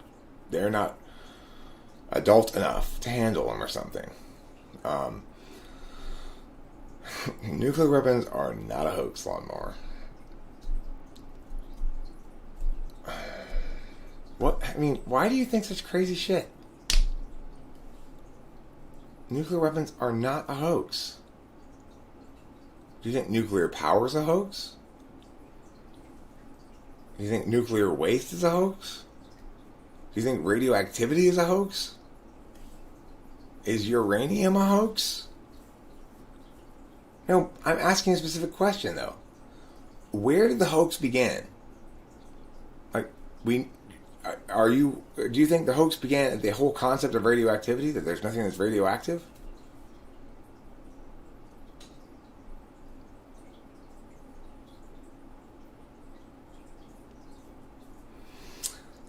I don't think Lawnmower's polar TI. TI is a hoax. Yeah, TI is a hoax. What do you think of Noah's argument that we have had 71 years of world peace because of the fear of mutually assured destruction? I think it's absolutely right. I think it's absolutely right. Nuclear weapons have been a boon to humanity, much to most people's surprise. That, as a matter of fact, there have been no wars between major powers since the advent of nuclear weapons, and that no nation that has nuclear weapons has ever been attacked by any other nation. You're just talking about Hiroshima. Okay. I mean, so maybe there are nuclear weapons, but we didn't use them in World War II for some reason? We didn't,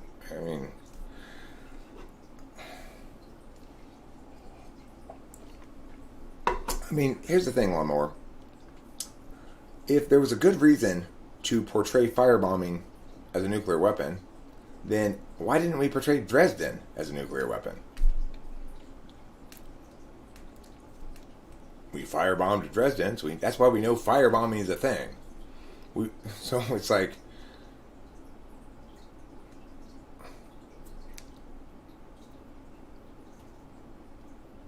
it was so interesting seeing the delay of the three-part FE joke and seeing you go, no, well then, okay, funny. I don't even know what you're talking about. I do not even know what you're talking about. What was I talking about before I got sidetracked by something? Oh, yeah, I'm in favor. I agree with the idea that nuclear weapons are a good thing, and by and large, as far as humanity goes. I am also of the belief, though, that the United States needs a relatively small amount of nuclear weapons. We don't need anything close to the amount of the nuclear arsenal we have. The craziest thing about nuclear weapons is the Soviet above-ground test of the biggest nuclear weapon of all time, which they wanted to be 100 megatons, but they had to scale it back to 70 or something, 70 megatons. They set it off in Siberia somewhere, and it was such an incredibly large bomb that they gave the pilot, who flew a specially modified plane at like 30,000 feet, and even though the bomb was had a parachute to slow its descent, they gave him only a 50-50 chance of surviving. That's how big this explosion was, that even at 30,000 feet, flying as fast as he can away from the explosion, that they gave him only a 50-50 chance of surviving it. And he did survive. And the explosion was so large that it broke windows hundreds of miles away. And it was probably the largest single release of energy on Earth since the asteroid that made the Gulf of Mexico.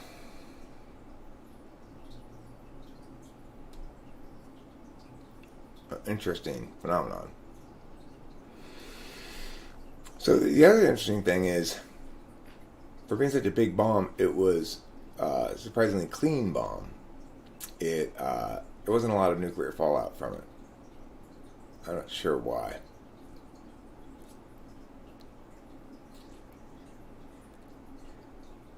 What makes you think that now, Lawnmower? Admiral Byrd's trek across Antarctica, he stumbled upon some warm land and opening into the netherworld. Why wouldn't he have announced that?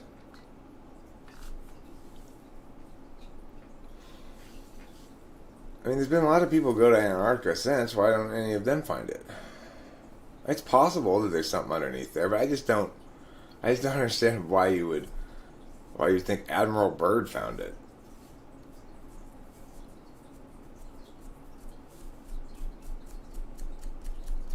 psychology of conspiracy theories. That looks like an interesting. Admiral Byrd announced on YouTube that he discovered warm land. I guess I'm thinking of somebody else than you're talking about. I'll have to Google it. I'm not sure what you're talking about. The thing is, there's lots of stuff in life that can easily enough suggest a conspiracy where it's really just like a pendulum failure. So it's like those two doctors who there were doctors on YouTube who were making videos about how COVID is not deadly like they're saying and all this other stuff, right? And they got censored by YouTube. Now, the thing about this is it's easy to think there must be, therefore, some conspiracy regarding COVID. But there's not. As a matter of fact, what happened there is there was this problem with fake news, quote unquote, that emerged for a while via Facebook mostly. And then there was this concerted effort by sort of the gatekeepers to keep out the sort of nonsense that Lawnmower's talking about. Unfortunately, with the COVID thing,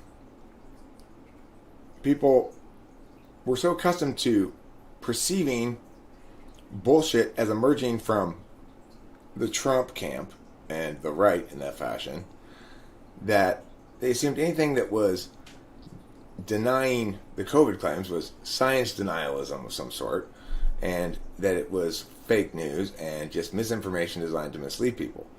Well, they were wrong about that, and they overreacted to that one because, in general, on this COVID thing, everyone thought, okay, we're not going to allow this time misinformation to control the narrative. Of course, what did they end up doing? Pushing a narrative comprised entirely of misinformation. But it's not conspiratorially didn't conspiratorially arrive there. It's just people aren't as ahead of the curve as they could be. You know, it's like I could see in a heartbeat that this was not going to turn out well. Other people related it back to previous examples rather than evaluating it on its merits. They use some sort of heuristic to make a decision rather than TI tool. Anybody without TI tool even is probably going to use some sort of heuristic to make that decision, including TI DOM, you know. It's only TI tool with FI polar is going to go, hold on, I'm seeing the unvarnished truth here. Heroes! Thank you, heroes! I tell you who the real heroes in COVID were. All those people who had their livelihoods taken away. Those are the heroes. The people who were allowed to continue working because they're necessary people. This division of people into necessary and unnecessary is appalling. My job is not less necessary than yours just because of COVID. It's true, you have to eat, but you don't have to eat out. So why is McDonald's necessary? Why is... You know, it's like, why... Okay, so why are liquor stores open? Well, people have to have their alcohol and cigarettes. That's not necessary. Why are the weed stores open? People need their weed as medication. That's not necessary. Come on. Food necessary. Fine. Grocery stores, I guess. That's it. But why allow anybody to go inside at all? Why not make everybody put their order online and have it delivered to their houses? That means you just have just delivery people out, right? Agreed, fast food should have been closed down. No, Taylor, that's not the point at all. The point is when you're trying to say, let's take action X in a binary, if you can't take action X as a binary, then you shouldn't take it at all. In other words, quarantines work because they're absolute.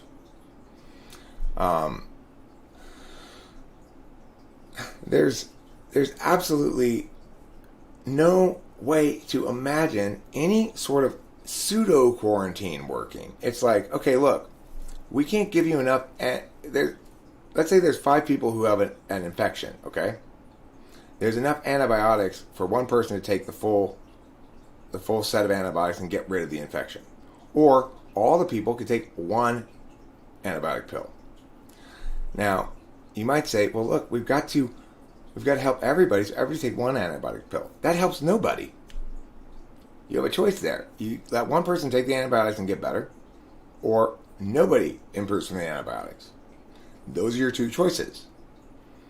So if in that instance you insist that we give everybody one antibiotic pill, and then say, agreed, we should have had more antibiotics. Well, we didn't have more antibiotics. Agreed, fast food should have been closed down. Agreed, we should have been more hardcore about our stupidity. No.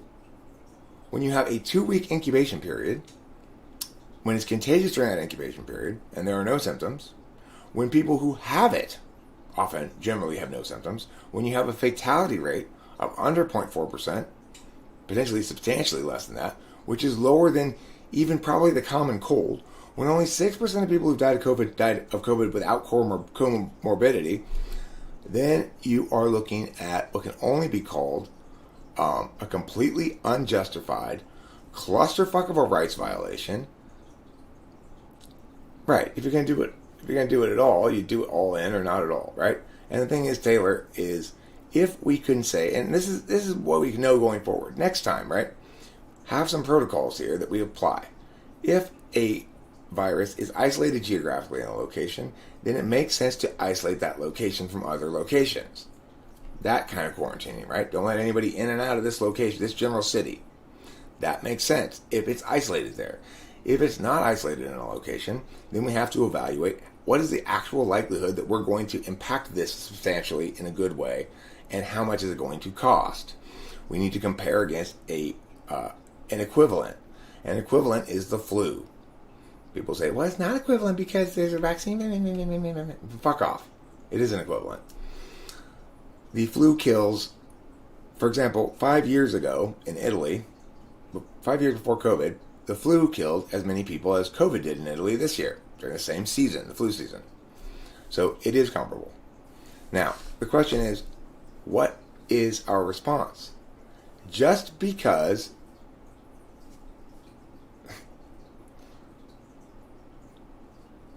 that is ridiculous, you mad bro. There's nothing to recover from in almost every instance with COVID. Almost nobody has any symptoms from it.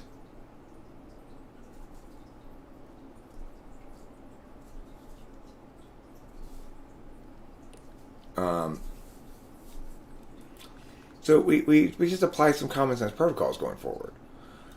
The thing to remember is this. Anytime you securitize an issue and make it an emergency thing, we have to take action in response to an emergency, and everything else be damned, well, then you engage the logic of war. And that is why all other laws, all other rights, all other norms, all other mores have been set aside in the name of security, namely health and safety protection. There's nothing in the Constitution, there's no asterisk next to the freedom of assembly that says, except in cases of virus. Freedom of assembly does not go away. However, you don't need it to go away. Here's why. If they hadn't made rules about meow, meow, meow, most people would voluntarily not go to those places because they bought into the bullshit. So you don't even need to compel it. Let the people who don't buy into this bullshit go get sick. It's their right. It's their body.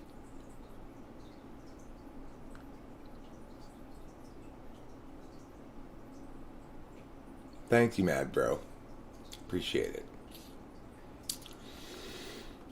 COVID is not a hoax. What? I mean, it's like, Lawnmower, why are you believing all this incredible bullshit? What? Just stop already. I mean, Taylor, I don't know what to think of it. It's like, um, there's, uh, there are a lot of public voices that have invested heavily in this narrative about COVID. Those people still have that investment in the narrative, and they're going to have to backtrack from it carefully if they're going to sustain any sort of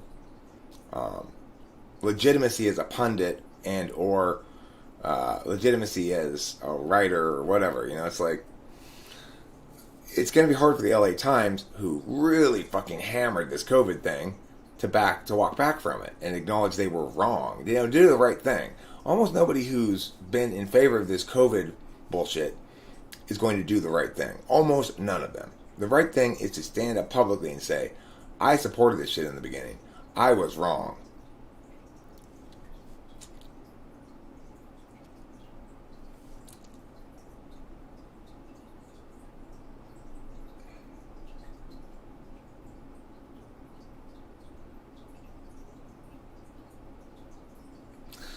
Well, Lawnmower, look. What do you mean I said basically the same thing? I didn't say COVID was a hoax at all. Words matter, Lawnmower, at least to me. Hoax means something specific. If COVID is a hoax, then it's intentional misinformation designed to mislead us into believing something that doesn't exist.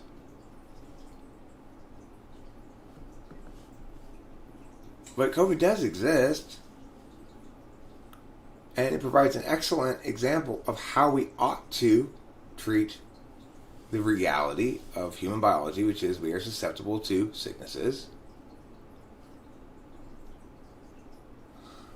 But I did not insinuate it was a hoax at all. Not remotely. Quite to the contrary. I indicated that COVID's a real thing, and a great example of how we can't allow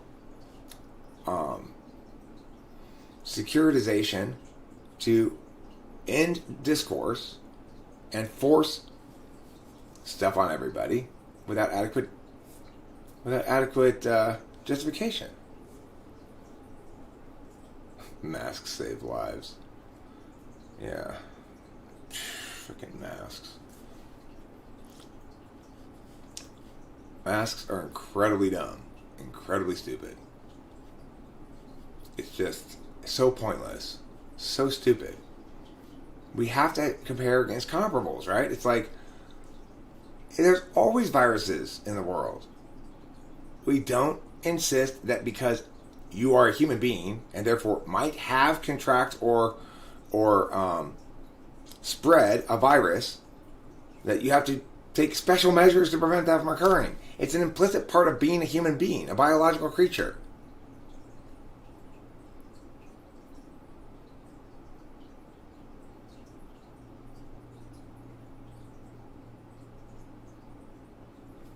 Well, the coronavirus always existed, but it doesn't mean that variants of viruses don't emerge. They do.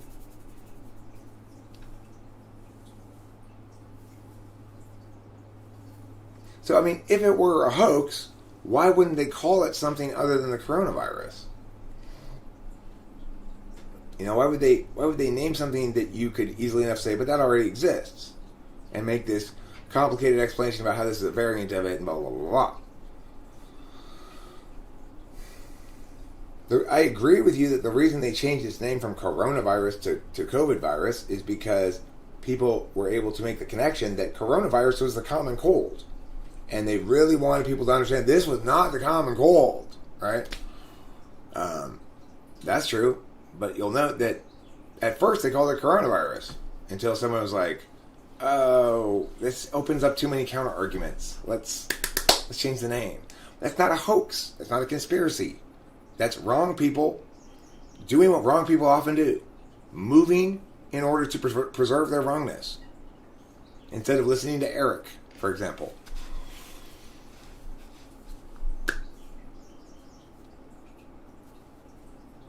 It's like, it doesn't require any malfeasance, intentionality, predicting that this is how it's going to go, or anything like that to explain this clusterfuck of stupidity. So there's no reason to include those extra factors in our analysis of it. This is, at the bottom line, this is can be summed up in 4 words. A clusterfuck of stupidity.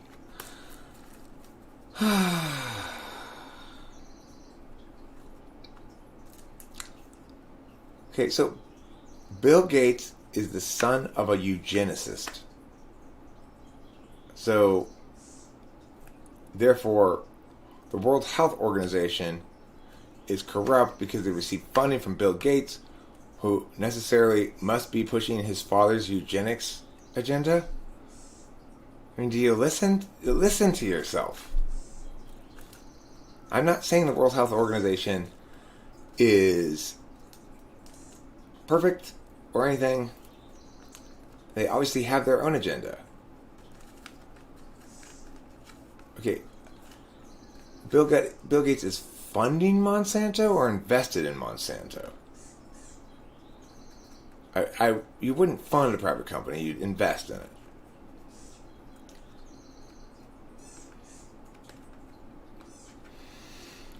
So you actually think, given all the crazy narratives going around, and the predominance of a bunch of sort of postmodern leftist identity shit, that's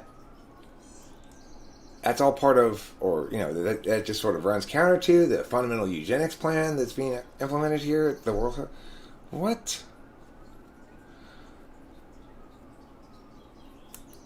You don't trust the tests for COVID?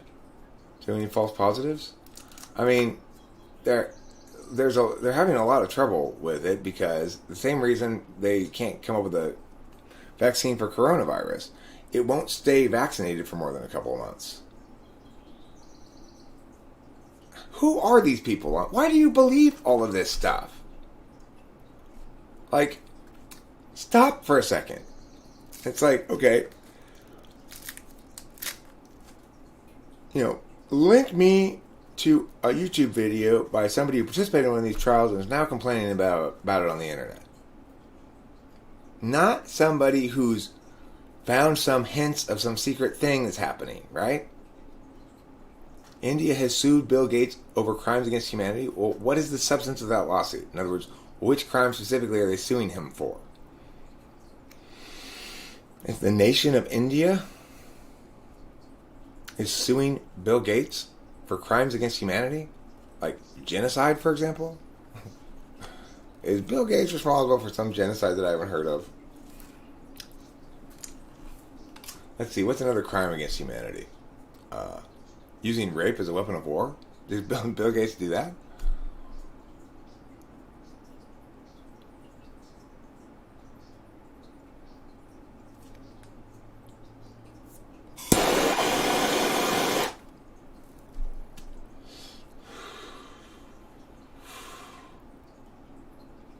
COVID-19 can. Too many Windows updates. Is this conspiracy talk a form of savagery, Eric? That's an interesting question. I wouldn't say it's a form of savagery. I'd say it's a...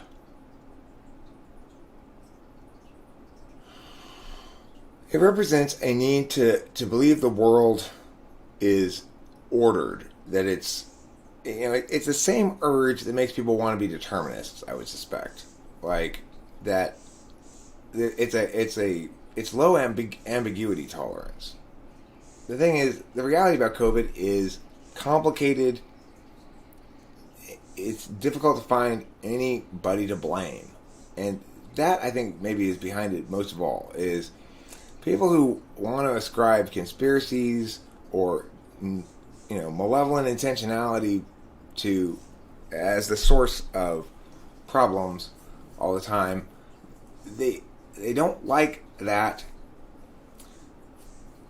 sort of bad things can happen without anybody being responsible for them. If an XNXP cannot spit random words or make something out of nothing, is that any way? In that any way is he mistyped?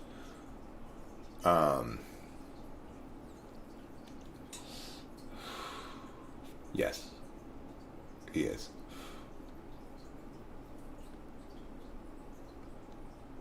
I mean, look, one thing we know about XNXPs is when they get assigned essays, or at least when they get a little older, their problem is always going to be making it short enough. Not, the problem's always going to be too long. They need to, and any type will write too much, say too much, and need to cut back on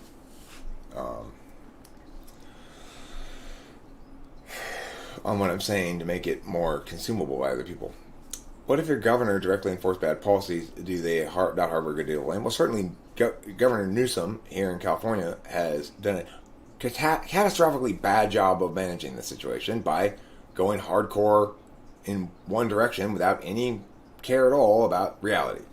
So I would say about my own governor that, yeah, I am very disappointed in him. I think he did a terrible job. But the thing is, I can't blame Newsom for New York. Yeah, Cuomo did the same thing in New York. I agree. I can't blame Newsom for New York, though. I can't blame Cuomo for California. I can't blame Sweden for anything. It took everybody getting together and finally putting aside their differences and coming together to all agree on this clusterfuck of a disaster. It's like, wait, this is what brings us all together? The stupidest thing ever?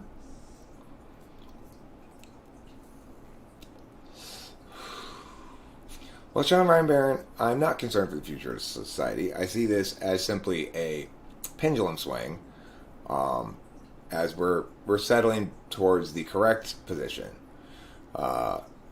which is to say, it makes sense that because identity politics has always been very important, that as it becomes explicit, the ways in which it failed to serve some populations will be the foremost matter of consideration. Namely, you can't perpetrate injustice for long periods of time without there being a reckoning. Shit needs to return to equilibrium. So it's understandable that people who suffered at the hands of identity politics prior to it becoming explicit,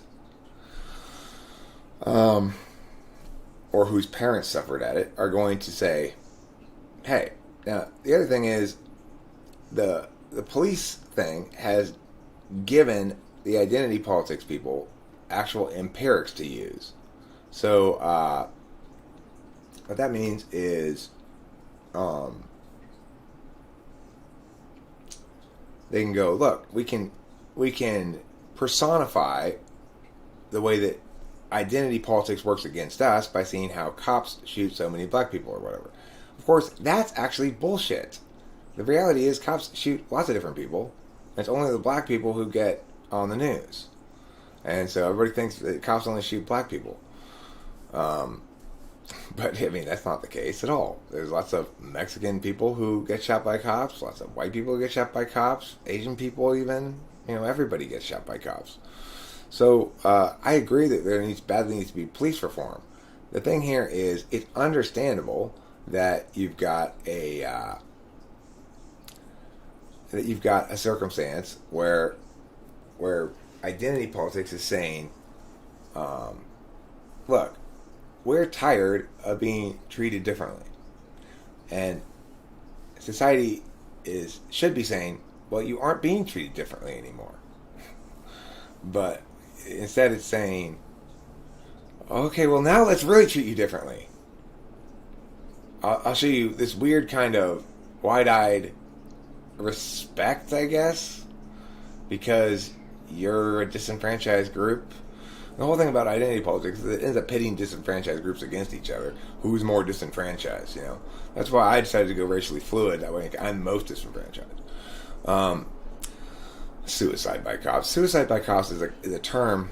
It almost never is accurate. Occasionally it is, but it's a term made up by cops to justify killing people. Usually, occasionally it's legitimate. Something's legitimately called by that.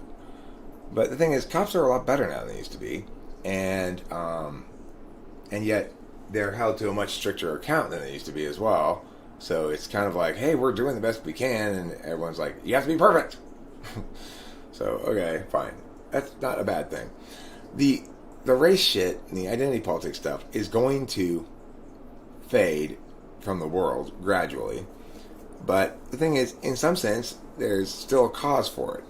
Like in Chechnya or Serbia, you don't want to be a homosexual. In the Middle East, you don't want to be a homosexual. So it's reasonable to say that for gay people to say, look, currently there's an identity tag that I use that other parties use to justify unjust violence, and that's a problem, and it is a problem.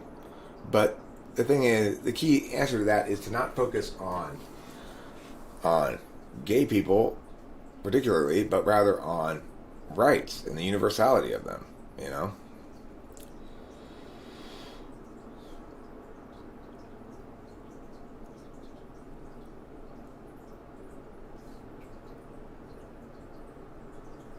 I'm not saying that some people haven't died from COVID, but, you know, people die from the common cold even, if they're already sick.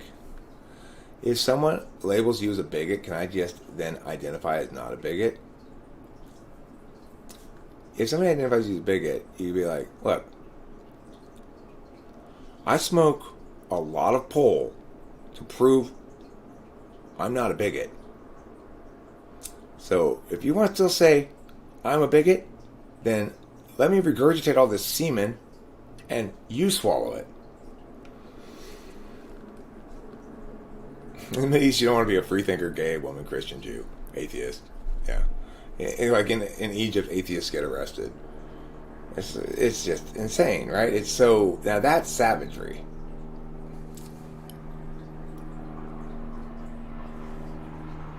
I mean, I don't think we even have a class problem. I think we have an accountability problem.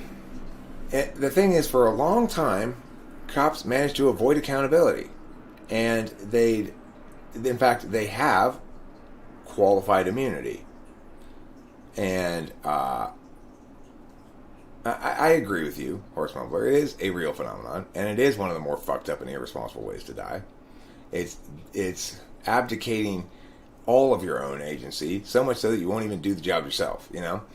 But what I'm saying is, the problem is this. I didn't know there was a term for that. You mad bro? Now I do. It's absolutely disgusting to think about. I'm going to move my thoughts away from that immediately.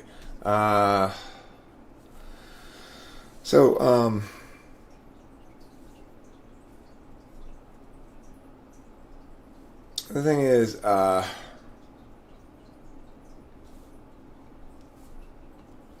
I mean, one more Christian version of the Middle East might be good, but what the person was saying about the Middle East, I think, is that they are anti-Christian. That they don't like Christian. So, oh, you agree with the Middle East? Oh, I see. Well, I mean, remember that if the Middle East got its way, I wouldn't be allowed to have this conversation, and you wouldn't be here talking to me. We'd both be, you know, it's like, also, you wouldn't be Christian, because if you agree with the Middle East, then you are in favor of protocols that Christianity wouldn't possibly support. I appreciate that this live is made for important discussion. Live stream is made for important discussions of some kind of importance. I rarely see something like this. Well, thanks for saying so, GDL. I appreciate it. Why don't we read the full messages? What do you mean read the full messages? I don't know what you're talking about. I've been to Afghanistan, and when I was in southern Kandahar, many of the farmers didn't care about religion in general. They cared about their families and staying alive. Did I read only the first few words? Let me see. Well, if I did that, I'm sorry. Let me read the whole thing, I guess. I completely agree with the Middle East, except the anti-Christian part. A Christian version of the Middle East would be good. Okay, well, a Christian version of the Middle East, meaning you're retaining the anti-gay, anti-Jew, anti-atheist parts. You say that's what you agree with them about. I guess you could just be saying you agree with their anti without agreeing with their policies. So fair enough, fair critique. Lawnmower, my bad. I stand corrected. I mean, I'm sure that someone shared something like that. Classical music is racist. I'm surprised that they took it all the way to theory. Well, you're welcome. I try to be fair. I'm trying to be less of a dick, too. It's hard sometimes.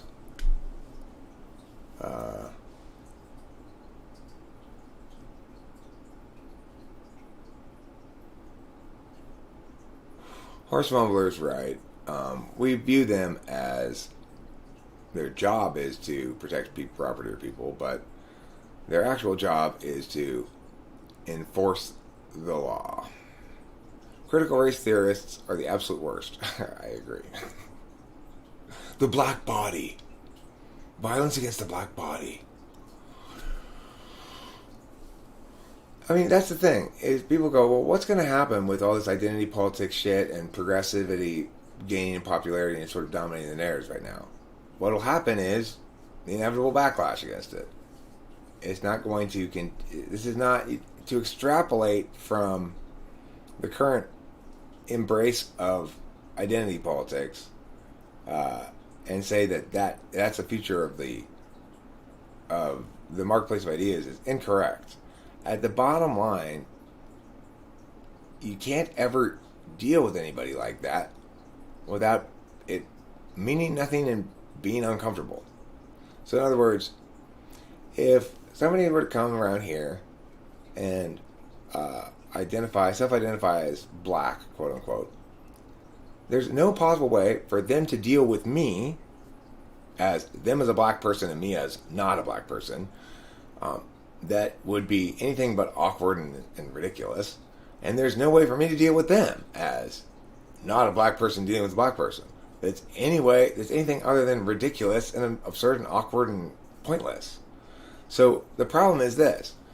No matter how much they might seem to be winning the narrative, they can't ever actually use it without being ridiculous.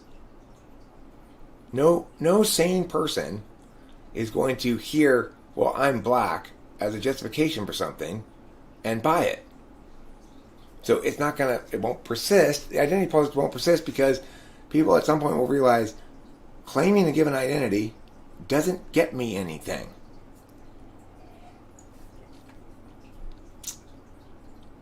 I mean, shove the wrongness up their ass. It's like, I wish I had known what I know now back when I was in college. I would have been a force of righteous destruction over the splay of wrong ideas presented before me. I would have served humanity by explaining that not only was what this professor saying wrong, but it's wicked, and here's why. You're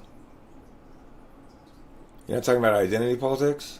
You're talking about pragmatic approach. They just infiltrated institutions to fit them out in there. We must do the same. I mean, look, I don't think that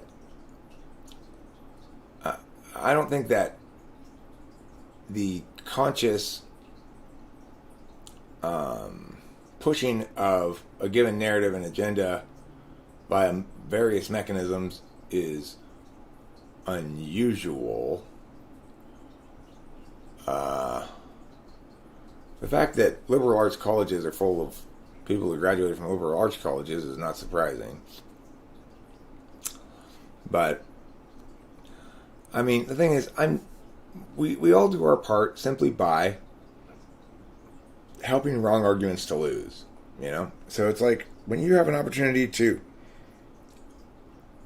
win an argument, especially in front of people about this, and you do, that's the biggest impact you can have in the world, basically, because you just made it so that that person won't make that argument again, and those people who are watching have changed their perspective, regardless if they say anything or not.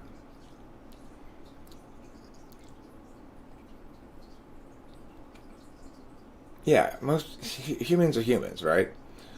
Um, and so it's like that's why it became fluidly transracial, so that whatever anybody's race is, I've already been that race, and I feel you.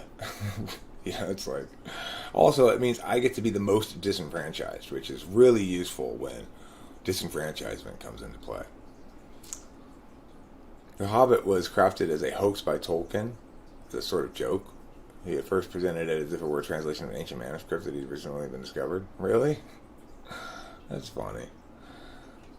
Um, you know, it's a really interesting uh, thing like that kind of is the Volvec manuscript. You guys heard about that? I think it's called Volvec, something like that. I'll look it up.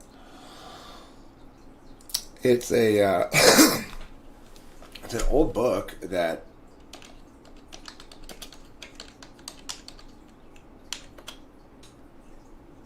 Volvic manuscript. No, that's not it. Old manuscript. Nobody can translate. The Voynich manuscript.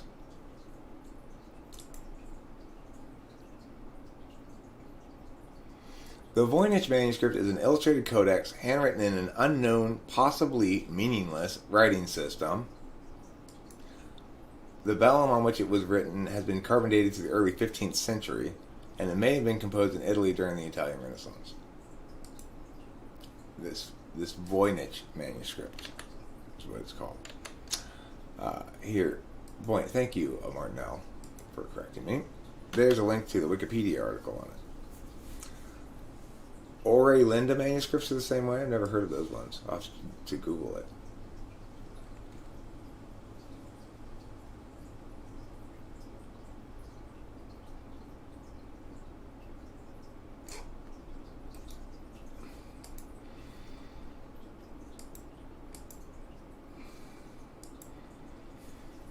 The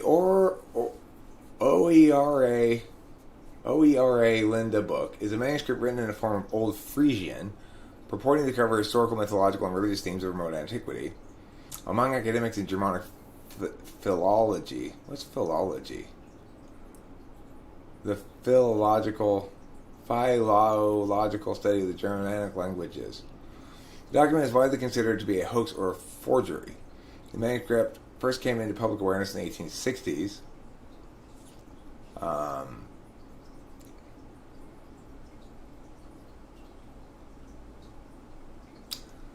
In 1872, John Gerhardus Automa published a Dutch translation and defended it as genuine. Over the next few years, there was heated public controversy, but by 1879, it was universally accepted the text was a recent composition. Nevertheless, the public controversy was revived in the context of 1930s occultism, and the book is still occasionally brought up in esotericism and Atlantis literature. Atlantis is a fictional island mentioned in an allegory on the hubris of nations in Plato's works Timaeus and Critias, where it represents the antagonist naval power that besieges ancient Athens, the pseudo-historic embodiment of Plato's ideal state in the Republic. The manuscript's author is not known for certain, hence it is unknown whether the intention was to produce a pseudepigraphical hoax. Pseudepigrapha are falsely attributed works, texts whose claimed author is not the true author, or a work whose real author attributed it to a figure in the past. Interesting.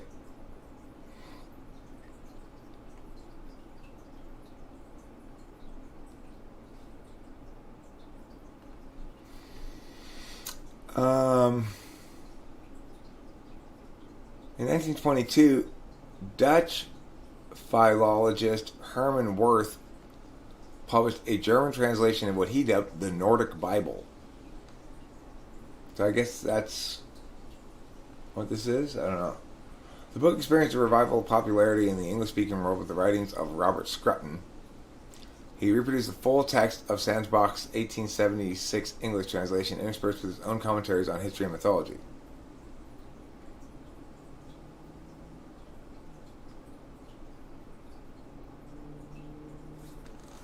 Among those who doubt the book's authenticity, the most popular candidates for the author are Cornelius Over de Linden or Eelco Verwiges or Francois Haverschmidt.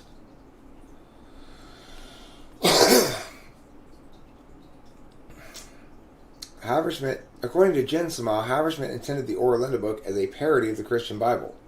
Really? But he was a Protestant preacher. Why would he make a parody of the Bible? I mean, I might do something like that, I guess. To be a temporary hoax to fool some nationalist Frisians and Orthodox Christians, and an experimental exemplary exercise in reading the Holy Bible in a non-fundamentalist symbolic way. Ignoring clues that it was a forgery, J.G. Ottoma took it seriously and achieved popularity for the reasons given above. His creator felt unable to admit they had written it, and it became the foundation for new occult beliefs. It is perfect irony that a book written to unmask the Holy Bible as a book of human making was to become a Bible itself. Huh. Themes running through the book include catastrophism, nationalism, matriarchy, and mythology. The text alleges that Europe and other lands were, for the large part of their history, ruled by a succession of folk mothers presiding over a hierarchical order of celibate priestesses dedicated to the goddess Freya, daughter of the creator god Waralda and Jurtha, the Earth Mother. The claim is also made that this Frisian civilization possessed an alphabet that was the ancestor of the Greek and Phoenician alphabets. Modern historiography is essentially ignored, particularly in the area of basic chronology of known events in the recent and distant past of Europe. Geological as well as geographical evidence that was readily available even as far back as over de Linden's time is also mostly absent from the manuscript. The earliest portion of the book, namely Freya's text, was supposedly composed in 2194 BC, whereas the most recent part, the letter of Hidi Orera Lenda, dates to AD 1256. Almost half of the entire book comprises the Book of Attila's followers, the original text around which the rest grew. It is purported to have been compiled in the 6th century BC from a mixture of contemporary writings and ancient inscriptions. The last two sections of the Orlinda book contain a number of lacunae, is a gap in a manuscript, inscription, text, painting, or musical work.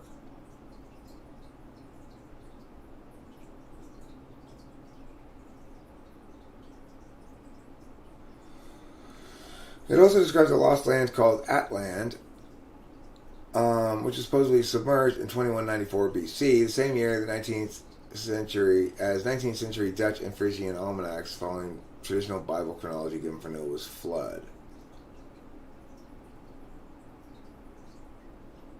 Huh. Never heard of it before. You learn something new every day here on Talking with Famous People. Shrimpology?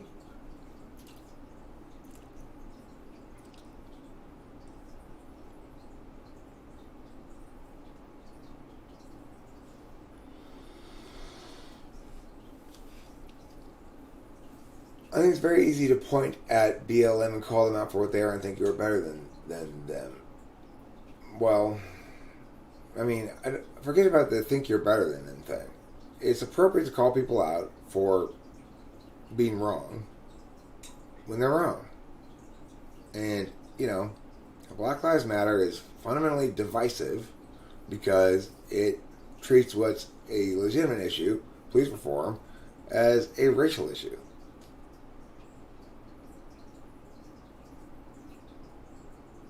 Makes it divisive. It shouldn't be divisive.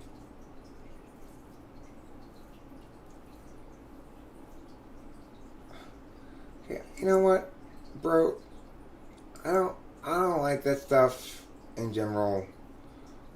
I'm not down for that. I'm not into race. Race is meaningless, And Sam Smith, there's nothing right wing about opposing Black Lives Matter. I oppose it for the obvious reason that it's co-opted a legitimate issue and redirected it towards an illegitimate one.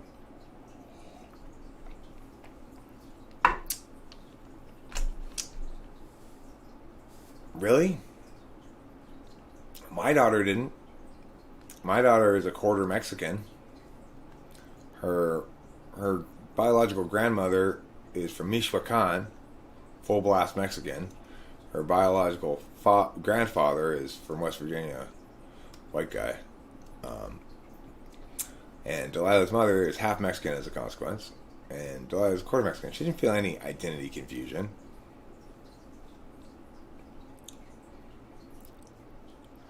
What sounds better is hashtag police reform.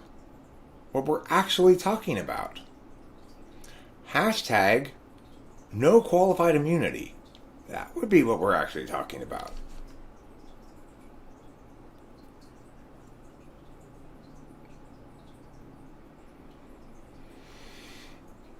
Yeah, race is just silly. Like, Rachel got one of those 23andMe things done, and she's a little bit of a lot of different kind of things.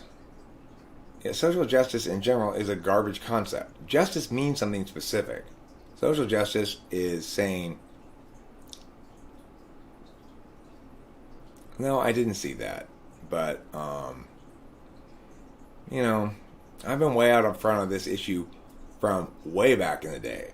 I was throwing a fit on Facebook about cops shooting people and getting away with it, and just having to say, oh, well, it looked like he had a gun in his hand and that being okay and shit. I was freaking out about that shit back in 2002 for years and years and years. So much so that when that first guy that got shot, that started the first big thing, who actually had, in that instance the cop was actually legitimate in firing his weapon, but anyway, it was the thing that started the whole thing. Do you remember that first one? I don't remember what his name was. But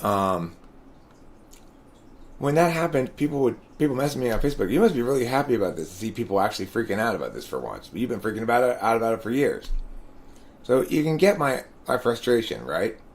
It's like these fucking retards have derailed a real matter of concern and replaced it with stupid bullshit.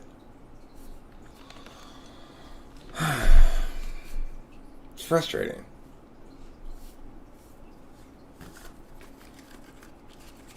I actually remember also Trayvon Martin, right?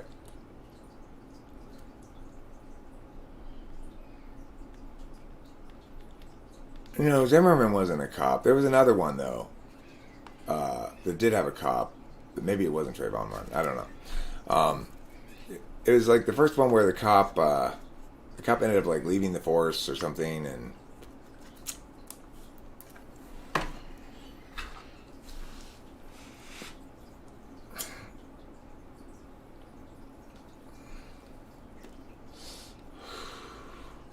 right. Social justice is predicated on a number of false ideas, including the notion that there's something called structural violence. And just generally the attribution of bad behavior to a non-agent, the dominant elite, or the majority population, or patriarchy, or whatever. Those things don't do things, obviously. Individuals do things. But in order to maintain that kind of reasoning, you've got to ignore that and make the reification value. Excessive force is a legitimate concern. Cop killing? Cop killing. I mean, look, killing is a problem, no matter what. Excessive force is a problem, no matter what. It's like, to the extent that the police can engage with the citizenry without any violence at all, it's vastly more desirable than if they're compelled to use some violence. There might be situations that compel the police to use some violence. But the police should go into those circumstances with the firm intention to extract themselves and the suspect from the situation with as little use of force as possible. Not as much as is allowed, which it seems to be the current approach, you know? And, you know, I'm a person who actually successfully got money from the police because they pushed me. I got $5,000 from the city of Pomona when the cops pushed me. But the thing is, the cop pushed me. I got $5,000. But the reason the cop pushed me is because I was yelling, "Stop tasing him," because they were tasing the living fuck out of this homeless guy, right? And he was screaming, and there was no reason for them to continue tasing him at all. I'm sure he got a lot more money than I did, but the point is, I'm on the right team, 100%. I was at that whole crowd, okay? I shit you not. Whole crowd of people watching this bullshit go down, silently, until I am the one who speaks up and says, "Stop tasing him," at which point the guy next to me begins echoing what I'm saying. Everyone's sort of waiting for permission to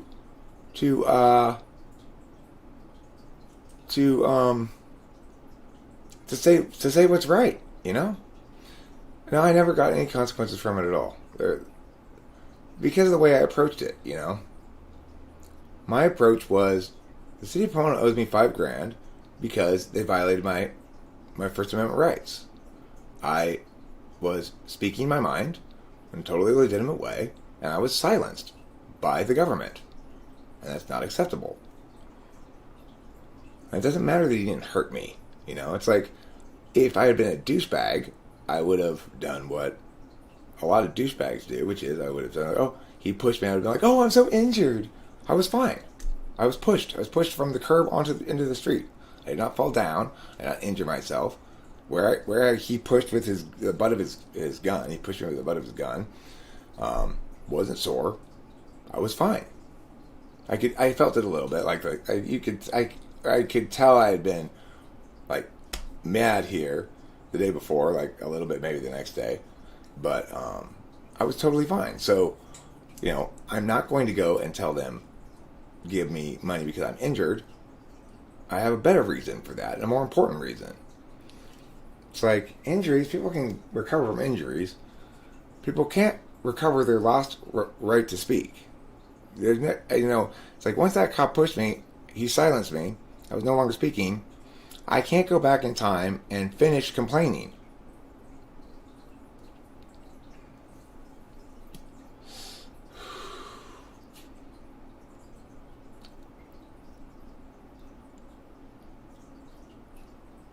Right. Good jobs, Chris M. Because you don't want to be helpful. You just want to shit on other people's wrongness. I get it. I feel you, Chris. The thing is, no, they didn't try to park their car on top of me. The policeman pushed me away. And I was like, what the fuck?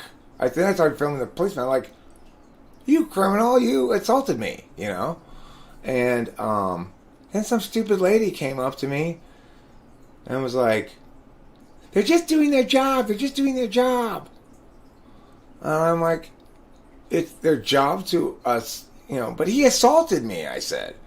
And then she's like, I didn't touch you. I didn't touch you. I'm like, I didn't say you assaulted me. I said, he assaulted me. You know? And then the lady was like, me. And I'm just like, but. And she's like, fuck off, weirdo. And I'm like, okay. I went away, you know? She wasn't old. She was younger than me. She was like 30 or something. But the funny thing is, it turned out that it was her man who was standing next to me who started shouting after I started shouting. That was her man. He was so whipped, too. I saw him, like, trying to... Her and...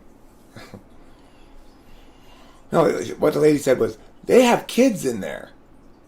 Okay, so there was the whole situation was there was this homeless guy with apparently with a sword of some kind, or I don't know, it looked to me like a stick, but I guess it was maybe a machete.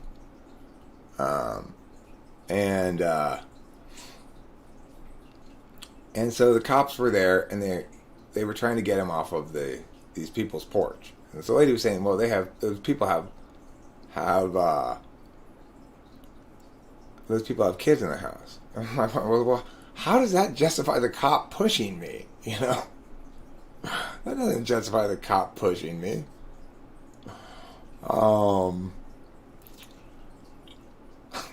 But you know, that's what she said. Was like, you know, they have kids in there. What? That's not relevant. It doesn't matter if they're kids. So if there weren't kids in there, then it wouldn't be okay for them to be tasing the living fuck out of this guy. But since there were kids in there, then it is okay. It's not like he got in there. He was standing on the porch. As I said at the time when I first arrived, if they had just followed my advice, none of this shit would have happened. What did they need to do? They needed to squirt the guy with a hose. It was cold outside. He would have given up in short order. Right? It's like nobody bothering at all to think about how to get this guy, how to get this guy successfully in the cop car back to the station without a bunch of shit going down. They've got 20 cops around this one dude, right? They're all surrounding him. They all got their guns drawn and everything. And there's a helicopter going over with a light. There's a fire truck right there. It's like, oh my God. Are you people kidding me? This cannot possibly be that difficult. I'm not saying they shouldn't have retrieved the guy and solved the problem. I'm not saying they should have let Swordman stand on the guy's porch. I'm not saying that, okay? I'm just saying, it shouldn't be that difficult to get one homeless dude with a towel around his head. I mean, he literally had like a bath towel wrapped around his head. No, there was a helicopter and there was a fire truck. There definitely were both things there. You can see the video yourself. And it's like, okay, a little bit of, if you start in on this circumstance with the goal being, we want to get this guy back to the police station with as little violence as possible, as little use of force as possible, surely somebody could think of some other way to get that guy than what happened. Because what ended up happening is, he was sort of pacing back and forth, and then he started walking towards the cops a little bit too much, and one of the cops shot him with a beanbag gun, and then they all started shooting him with beanbag guns, or a couple of them did, and then somebody started tasing him, and then somebody else started tasing him, and it's just like, he just walked towards you.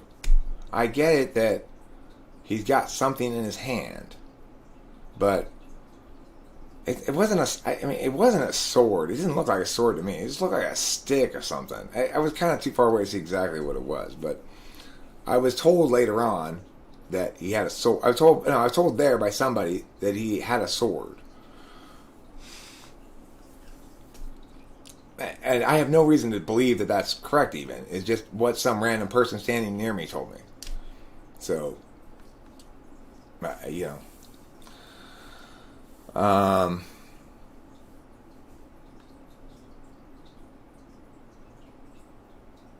had a meth head jump in front of your car while you were doing 50. I was like, what's wrong with you? He said, I want to die. My heart was racing. Like, how do you deal with people like that? That's a lot of hardcore shit thrown in front of me. I guess I would probably stop and try to talk to the guy for a while, but I wouldn't want to take too much ownership of that situation. Am I really 100? I'm 142, and I've been doing this since my 42nd birthday. Talking with famous people. It originally started as a broadcast in the golden era of radio, when, it's like, I do a lot of sound effects, Come in. What are you doing? Oh, I'm pounding something.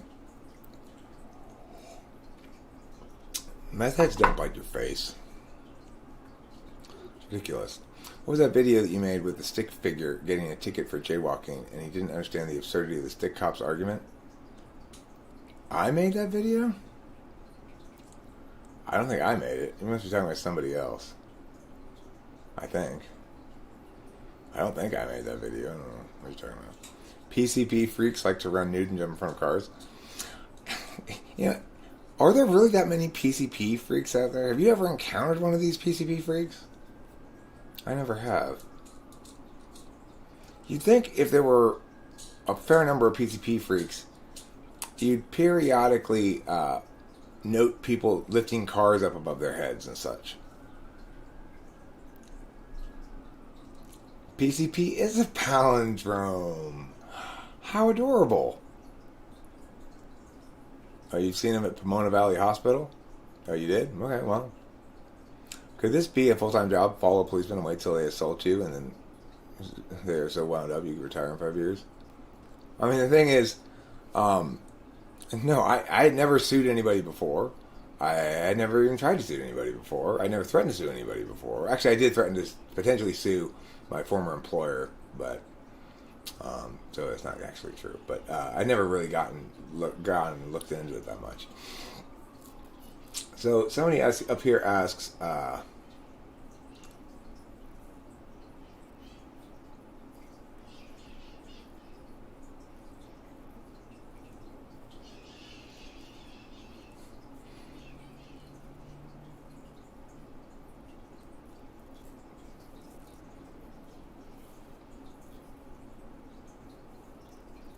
somebody said,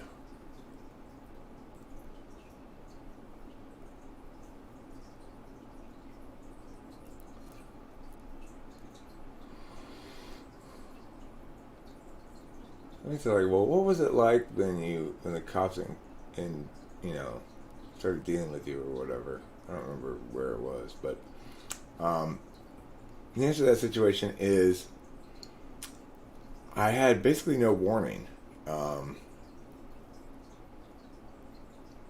It's like I was standing there, I was filming and saying, "Don't stop tasing the guy," and then all of a sudden, at the same time, like basically somebody said, like, "Get out of here" or something.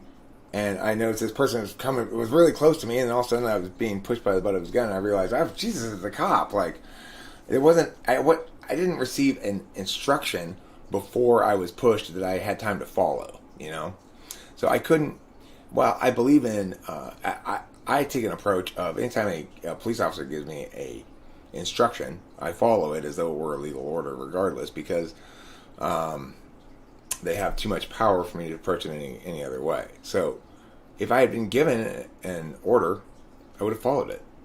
But I was like assaulted at the same time he was saying, "Get out of here, you," or something. It wasn't even an order. It was like "I'm mad" thing. So yeah, I didn't really have any chance to know what was going on before it happened. I mean, lawsuits are a critically important way of rendering certain matters non-criminal. So the benefit from the police officer's perspective in that circumstance was, because I got $5,000 from the city, I interpreted that as them buying me not having an opinion about it anymore.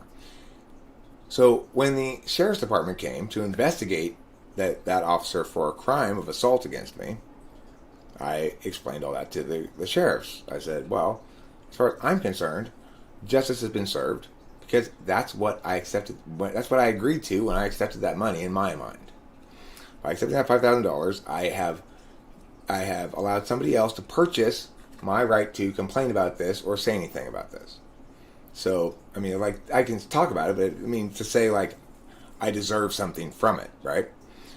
That's what I'm getting. I've accepted this is what I'm getting, and that pays me for what I deserve, and there's nothing else. So that's fine. So when the cops came to investigate that other cop for assaulting me, I said, well, obviously if you guys decide to prosecute him, I will testify and tell the truth, the whole truth, nothing but the truth. And then the cops asked me, well, do you think we should prosecute him? I said, well, it's not my choice. It's up to you guys in the prosecutor's office.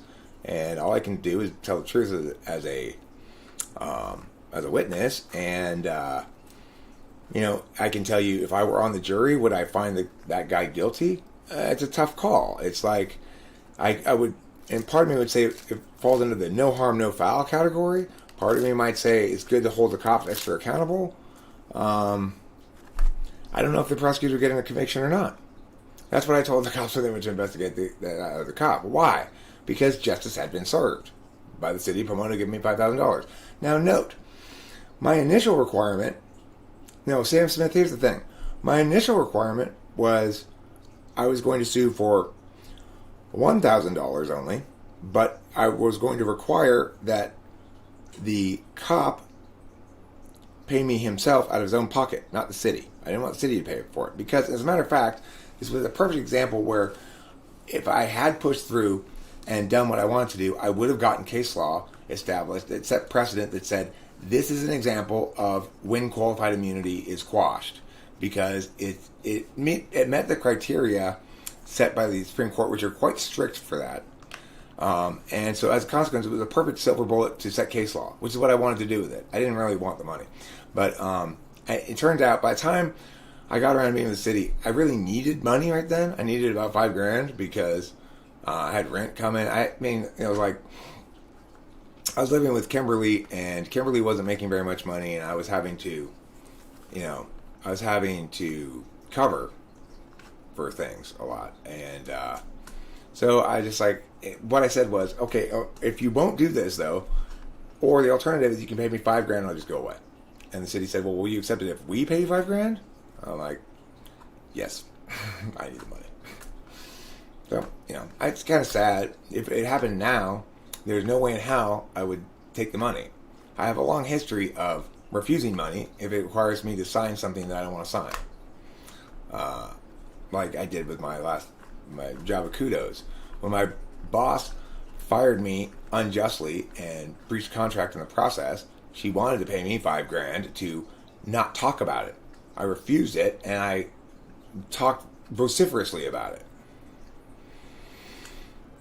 And I wouldn't have taken the $5,000 if it had come with a silence thing either. So, it's like before I signed the paper, I made sure that there's no thing on here that says I can't talk about this. There wasn't, so I signed it and I took the $5,000, and that was it. Well, I'm not a smart negotiator if the goal was to maximize the money, right? If I had desired to maximize the money, I could have gotten a lot more money than that. Think about this.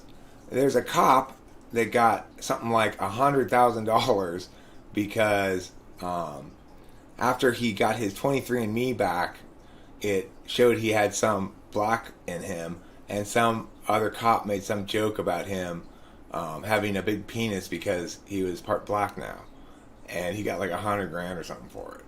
So obviously I could have gotten a lot more money from the city if I had been trying to maximize that. But as I said at the time, and I repeat now, and I still believe to be true, it would have been unfair for me to get more than that. I didn't deserve more than that.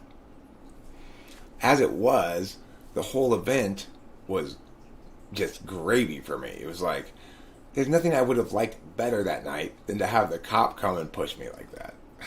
It was perfect. It gave me a lot of shit to talk about, complain about, be righteous, and and I got to have one of my greatest memories of all time, which is the day that I went down there and I sat at the table and the city people were around me, and the detective for the guy who'd been tased too much, he was asking me questions, and I got to tell my whole story and show how smart I am and how correct I am and as a witness and everything. And it went right in my ego spank bank, and I still like to remember it sometimes, and it makes me feel giddy.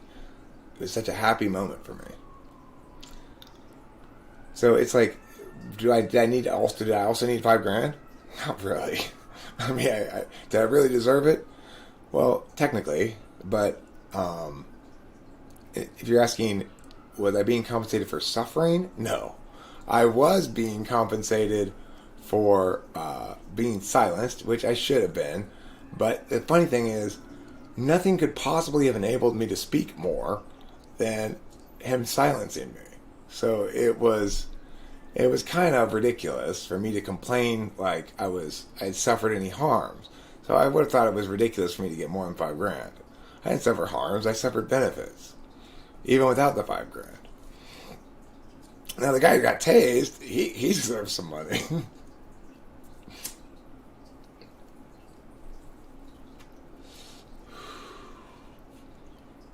Yeah, getting money from the cops is look. The same reason why it's not okay for cops to shoot people is the same reason why it's not okay for people to shoot cops. You know, it's like they're people. People need to universalize their moral constraints. There are mean people who discriminate against others for lots of different reasons. Race is just one of them. The point is, all groupism is fucked up. Whether it's those damn Democrats, those damn Republicans, those damn liberals, those damn women, those damn men, those damn race A, race B, those damn immigrants, those damn whatever. It's all bullshit. All the groupism is bullshit. You got to deal with individuals as individuals, but you got to apply a universalist reciprocity in doing so.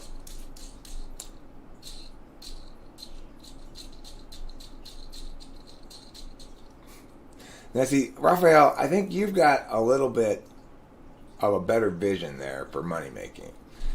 You'd be more likely to make money standing on people's porches with a sword and hoping the cops tase the fuck out of you than you would trying to get the cops to push you for protesting and hope they make money that way.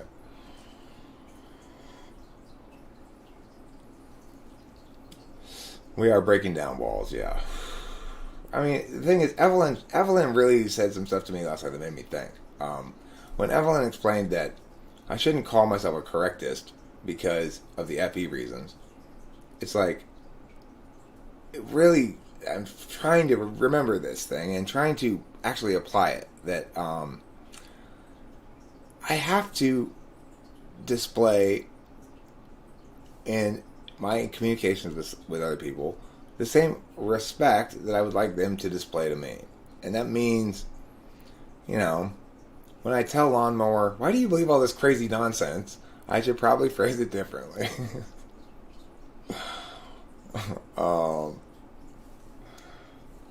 It's not cool, It's like, even if I think it is crazy nonsense, I need to afford him the respect to assume that he's concluded it's not for some reasons that are important to him, and that I should respect that in some extent,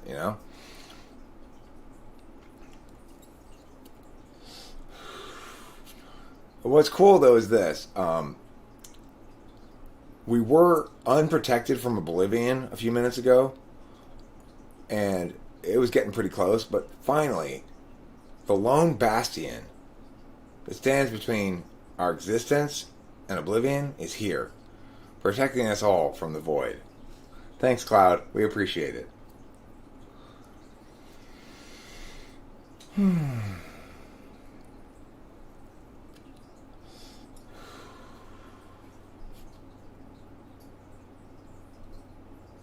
And the thing is, but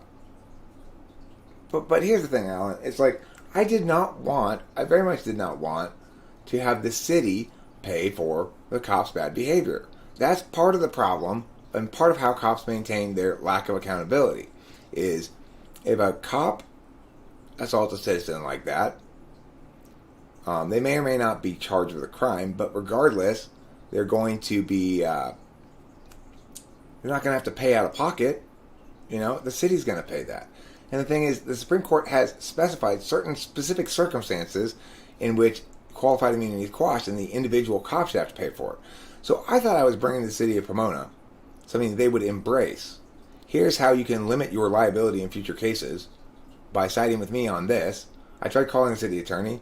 He was not interested in calling me back or talking to me at all, even though what I was saying was perfectly cogent. And that made me mad. And it wasn't until I threatened to go down to the wasn't until I threatened to go down to the budget meeting of Pomona and tell them that they were wasting their money on their city attorney and that he was terrible and doing a terrible job that I actually got a call. It's like what I said in my initial phone call, which is, here's what happened, here's how we're going to deal with it, and here's why it's good for the city of Pomona, was correct. All I had to do was listen to that. Go with me on that. And the city of Pomona wouldn't have had to pay anything, and they would have limited their liability going forward. Instead, because people don't think properly, he didn't call me back, and so I had to call him a bunch of times, leave a bunch of messages, telling him what a horrible attorney he was and how incompetent he was, until I got a call back. It's like, if you just listened to me the first time, we won't have this problem. You should have said, oh, this guy understands the legal situation here better than I do, even though I'm the city attorney, and I should go with his plan. Instead, no, that city attorney got fired like the next year or something.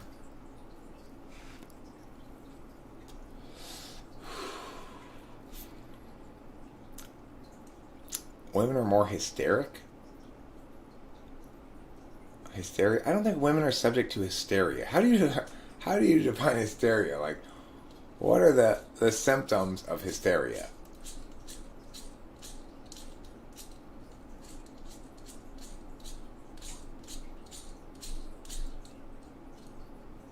You had an INFP sweet girlfriend, she left you and blocked you and went with a guy who doesn't like academic and takes drugs. Oh no! A non-academic drug user? Unacceptable. She might as well be dating an animal.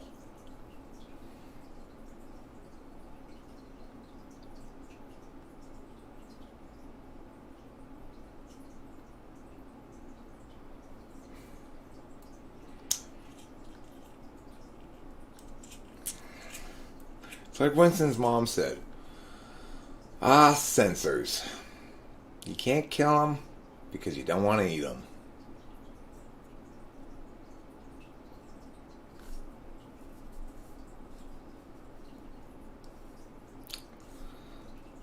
Cloud, how would you know if somebody were praying to you?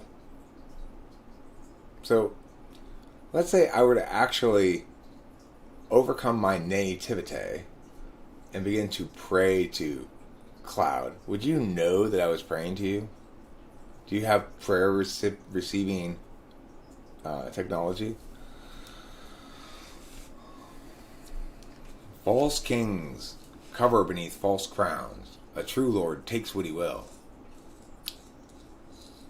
I see. Are you taking what you will right now? I think you're a little jaded. There's not all women. Just focus on it. Look, the thing is, whenever we talk about women, we're kind of being silly. Because the important thing to remember is you end up getting with a person. One individual person. And that individual person is going to, possibly match some of your stereotypes about women and possibly not match some of your stereotypes about women. So when people talk a lot about like hypergamy, they're missing the point that you're not dating women. You're going to end up dating a woman.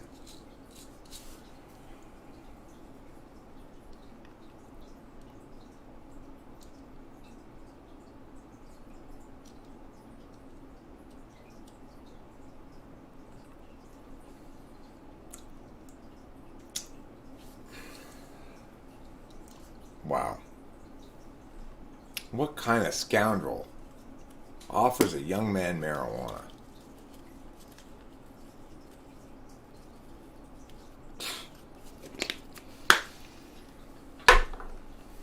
They don't call it the devil's weed for nothing. Leads you straight on the path away from academics, where you belong. In the schools, learning academically.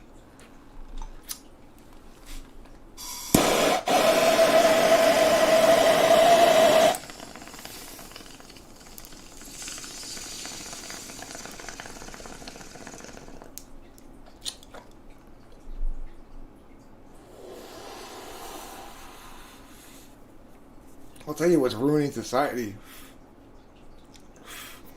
These damn potheads.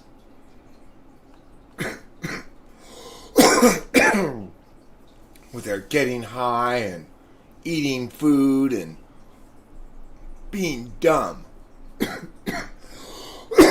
Think about marijuana. Fine, go ahead and smoke it if you want to be dumb. Because marijuana makes you super dumb.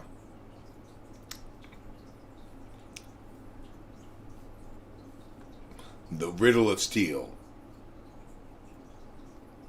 The riddle of steel is this. What happens when the Man of Steel ejaculates into Lois Lane? Well, bust out the bleach, because it's hard to get blood stains off of walls.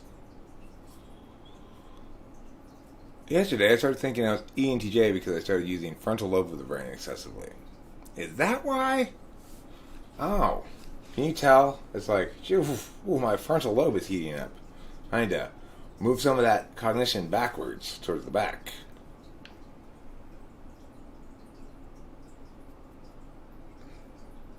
A higher branch. A higher branch of what tree?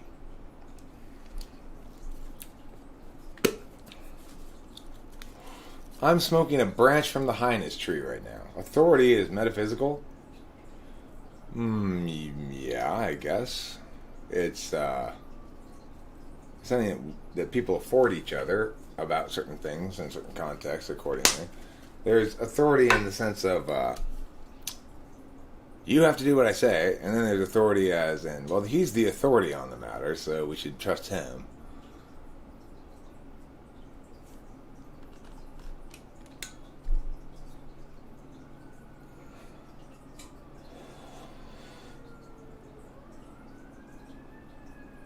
I'm referring to her hypergamy tree.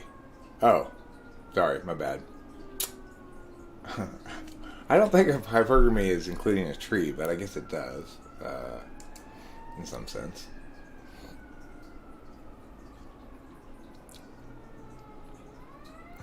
Did his mom say something mean? That's so unlike her. I don't think she said it. I don't think he was trying to imply that. One more.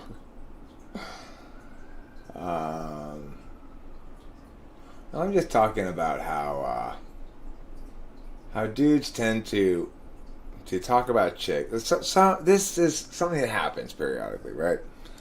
The dudes talk about chicks as though chicks were slaves to their reproductive biology, and dudes weren't, or something like that. That, you know, it's possible for a dude to make a decision to be with a woman for good reasons, but women are subject to this unreasoned biological urge to move up the social stratus.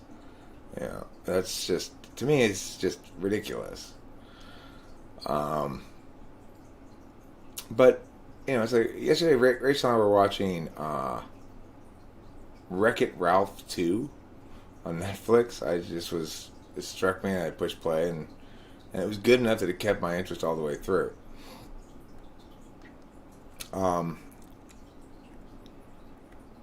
But in that movie, Vanellope, who's the little girl character, decides to move to a game called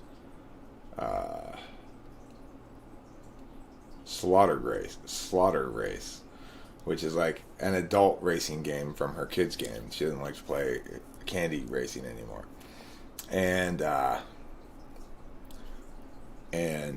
Wreck-It Ralph is very sad. You know, it's like the story is basically, the story arc leads to Wreck-It Ralph coming to terms with the fact that he can still be her friend even though she's living someplace else now, and that he shouldn't try to hold her back.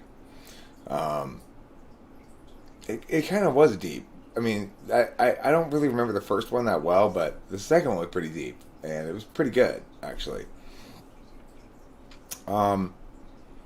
The thing about it is, Rachel actually said, "I hope you don't worry that I'm gonna do that to you."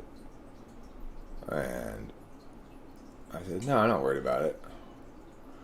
I mean, it's understandable why Vanellope would grass is greener about Savage. I mean, slaughter race.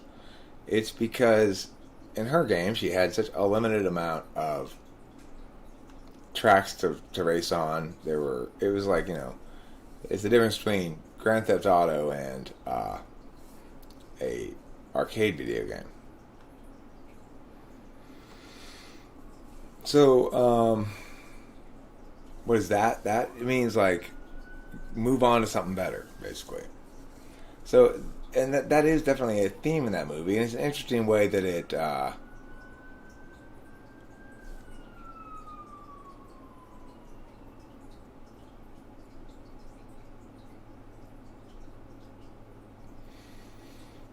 Um,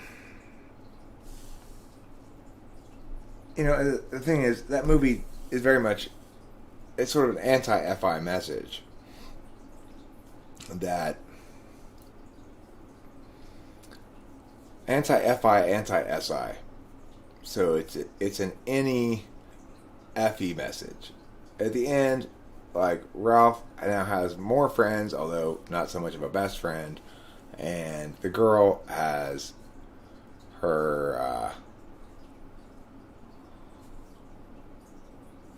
has her new friends and stuff. But the thing is, um, I mean, it's kind of a narrative that dodges all the important questions. So the thing is, Wreck-It Ralph is an adult male and Vanellope's a little girl. So they have just a friendship, and so it's much more about parents letting go of their kids than it is something that generalizes to other relationships. And I think that for parents who've experienced letting their kids go on to other things, like leaving the nest, so to speak, then that movie, that aspect of it is probably pretty resonant. But the thing is, in that circumstance, Rachel was saying, "I hope you don't think I'm going to do that," which is what Vanellope did to Ralph, which if it were a relationship, you might call grass is greenery. Because the thing is, it's not it's the reason I wasn't worried about it at all is because Rachel adores me. It's obvious, right? I mean, there's I've never been so convinced that somebody holds me precious. It's like Rachel absolutely adores me, and it's not even like she does a great job of FEing me or something. I know she adores me because I'll often see her FI, not her FE. If she were FEing, she'd be a little smoother sometimes, I guess. But I don't worry about it. I don't worry about her leaving at all. Because the other thing is, the analogy isn't good because in the movie, the little girl is going from a place that affords her the chance to do a limited amount of things to a place that affords her a chance to do a lot more. Relationships aren't really like that, it's sort of an analogy for changing jobs and moving away. Okay, so and then they have a long distance relationship. Well, that's fine with that level of intimacy, parent-child, but it's a different matter when you have romantic things involved, and it's like Rachel's not, like I guess Rachel would probably think if I were going to be concerned or want to be reassured about something, it would be that, let's say, another bigger YouTuber comes around and starts hitting on Rachel or something. Is she going to leave me? I'm not worried about that at all. Because it's just the issue of that, and that's an NI thought from her to even think that I would be worried about it. Because, of course, the reason she's not going to leave me is not because of aspects of my worth that are objectively comparable against other people's equivalents. It's for reasons that are specific to me, and the most successful YouTuber in the world with the most dating capital in the world whoever has the most dating capital in the world, it doesn't even matter because it's not possible to conceive of a better relationship. Really, it's like whoever else she might theoretically be with, it would be less peaceful than the current situation. At least we can know that much. It doesn't get any more peaceful than my current relationship.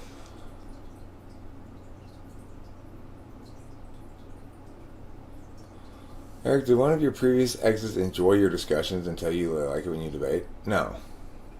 No, they did not like that. They did not like those things. They explicitly disliked those things.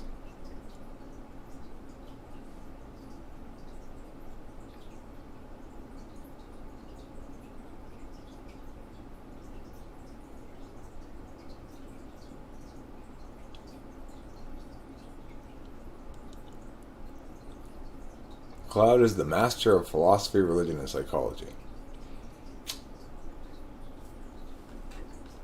So if anybody has any questions for him, he's right here.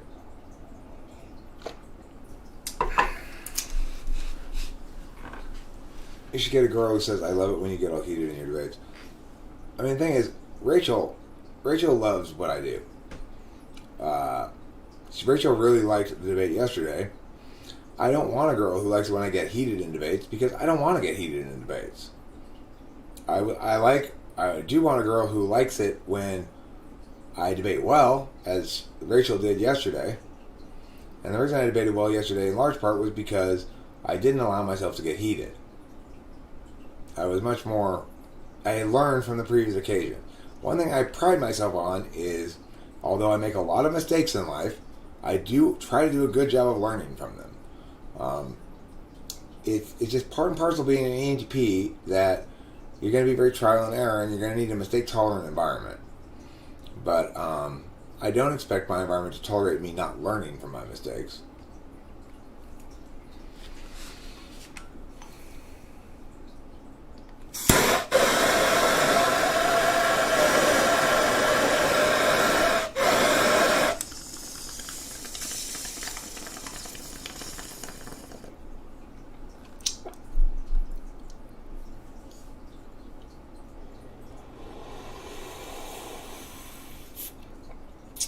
I'm not worried about PewDiePie. I don't think PewDiePie can steal Rachel away from me.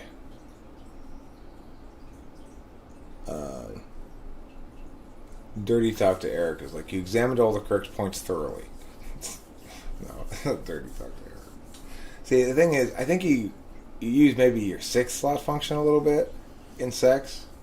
So, it's like, I'm much more likely, dirty talk to Eric is much more likely to be something like, let me get my clipboard and evaluate you on task efficiency or something.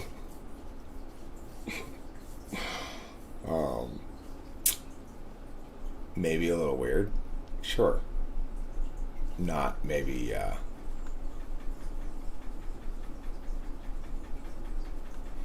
the most conventional of approaches.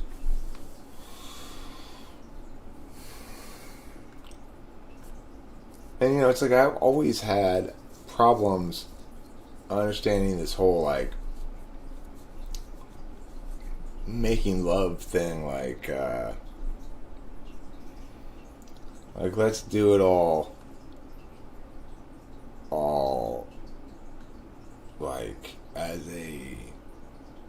an emergent phenomenon of our emotional connection. But I've experienced that some with Rachel, but it's just not my native way of being. I tend to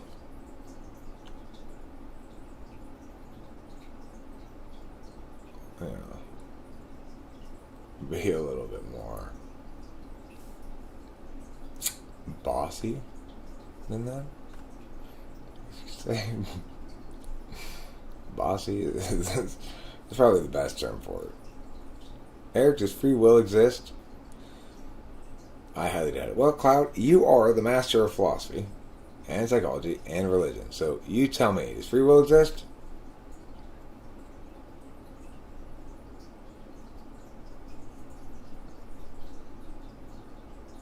And like, that's part of what I take away from my conversation last night with among other people, Evelyn, and also just from the debate itself, is that it's important for me to maximize my receive state.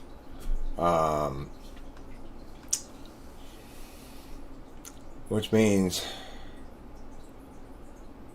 well, for example, when Cloud says free will doesn't exist because we don't control majority of causality. We can do what we want, but we can't do what we want. Well, we can't want what we want. I see. So, in order to have doing what we want be free, we have to willfully want what we want? Do INFJs cancel each other out? Usual kryptonite style? I suspect there's a lot of surface blandness with a fair amount of subtext going on underneath that's not even conveyed really by body language, but the lack thereof. That would be my guess. Two INFJs. A whole lot of nothing with a whole lot of meta nothing underneath it. They're both in receive mode, right? It's like you put two counterpunchers together. Where's the offense going to start?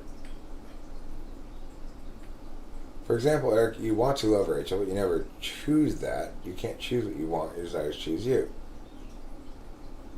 Okay, so I guess what I'm asking you is, in order for what I do to be an example of free will, I would need to choose what I want.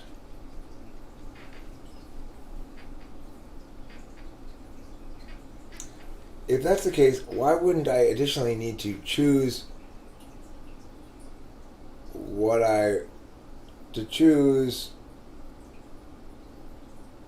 to want what I want?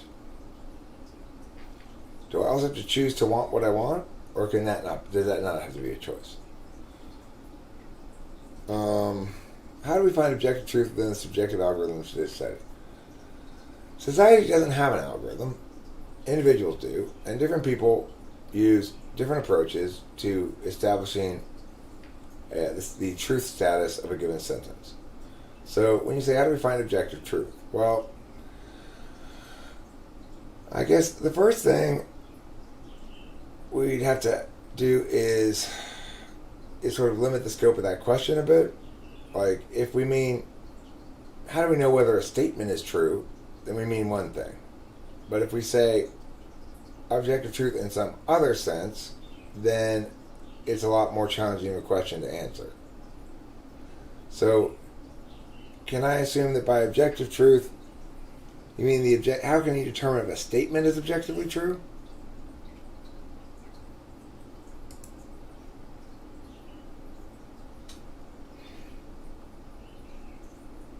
And the thing is, you might see a lot of examples of subjectivity in things you watch, read, whatever. But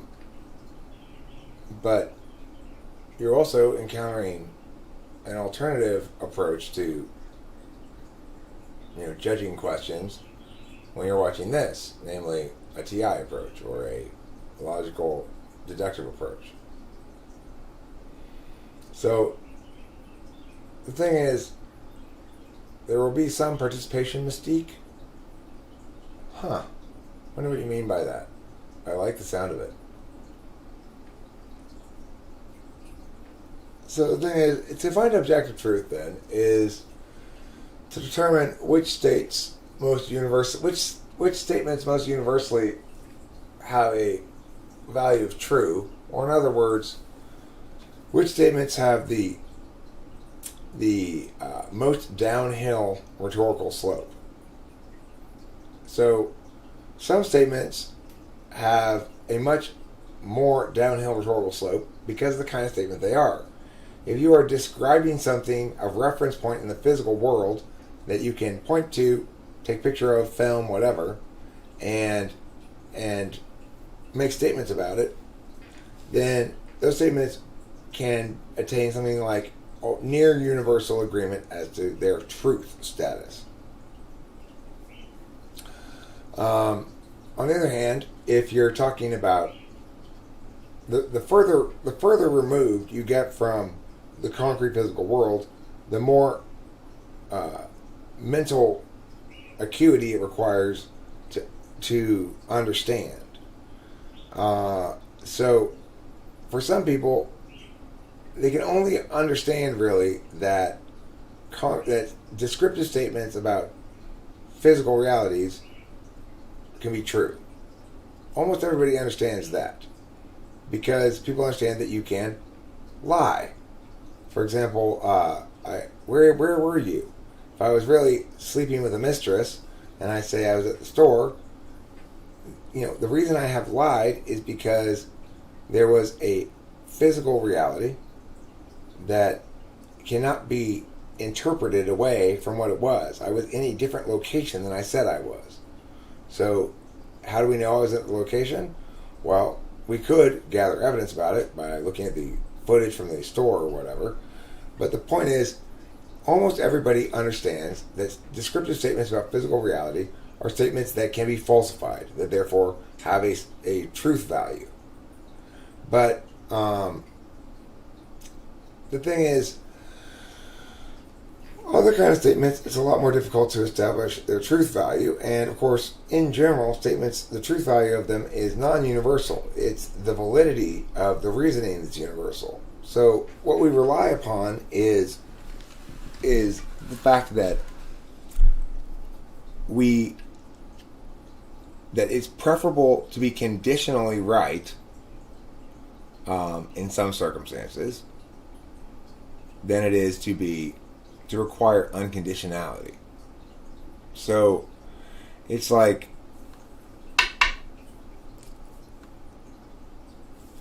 I'm right about cognitive functions, not because I can prove it unconditionally.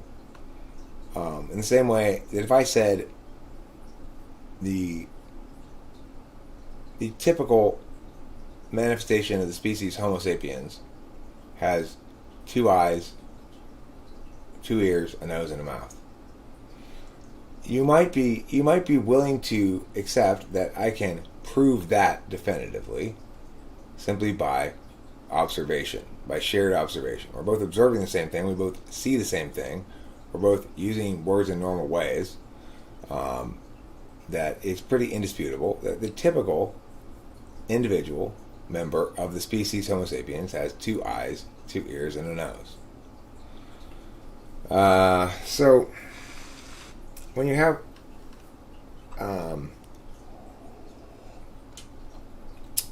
so that kind of truth is fairly unconditional.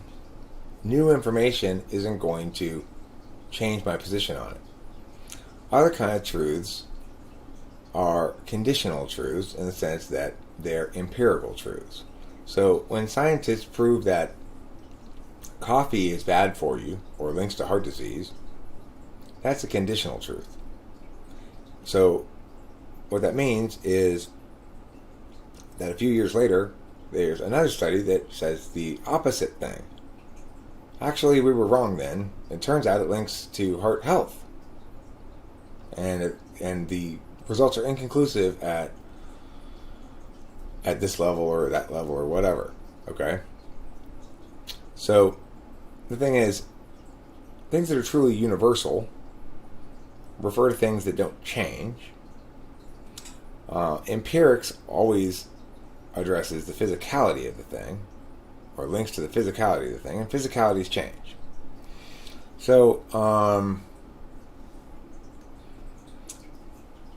let's see what Martinell here has to say here. Participation mystique is a term derived from Lévi-Bruhl. It denotes a peculiar kind of psychological connection with objects and consists in the fact that the subject cannot clearly distinguish himself from the object but is bound to it by a direct relationship which amounts to partial identity. Well, I mean, in other words, you can't have a relationship with an object without paying attention to it. And because you're paying attention to it, you're affording it its own identity, and then you have a relationship with it. So in that regard, I think that's worth noting what you say there.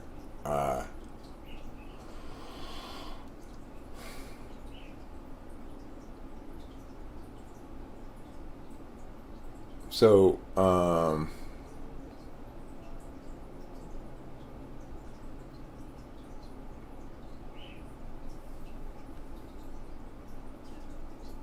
anyway, with a coffee example versus, say,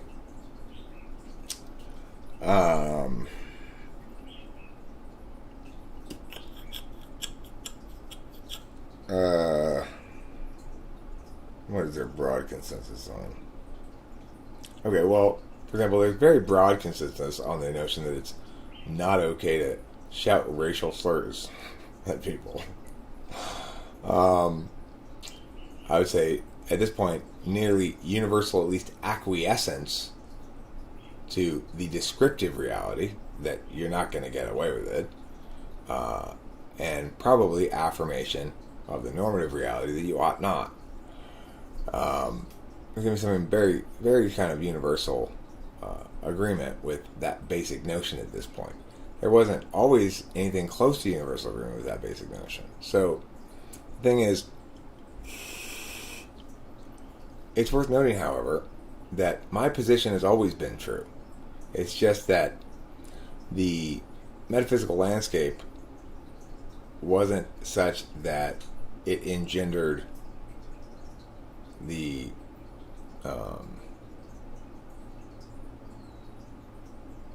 dissemination of my perspective on the matter. But it doesn't change the fact that my perspective has always been correct. So it's like, you might argue this kind of relativism or that kind of relativism, but it doesn't change the fact that it's always been correct that it's not okay to rape, that it's not okay to murder. It's like that violence is basically bad unless justified it's always been the case. So you can argue whatever you want to argue, but that truth there is unconditional. It's just not necessarily agreed with all the time. Whereas truths that are established by empirics are always conditional in reality. So it's like truths established by a conditionality, once adequately sustained, prove themselves to be unconditional. Truths established with empirics are genuinely conditional because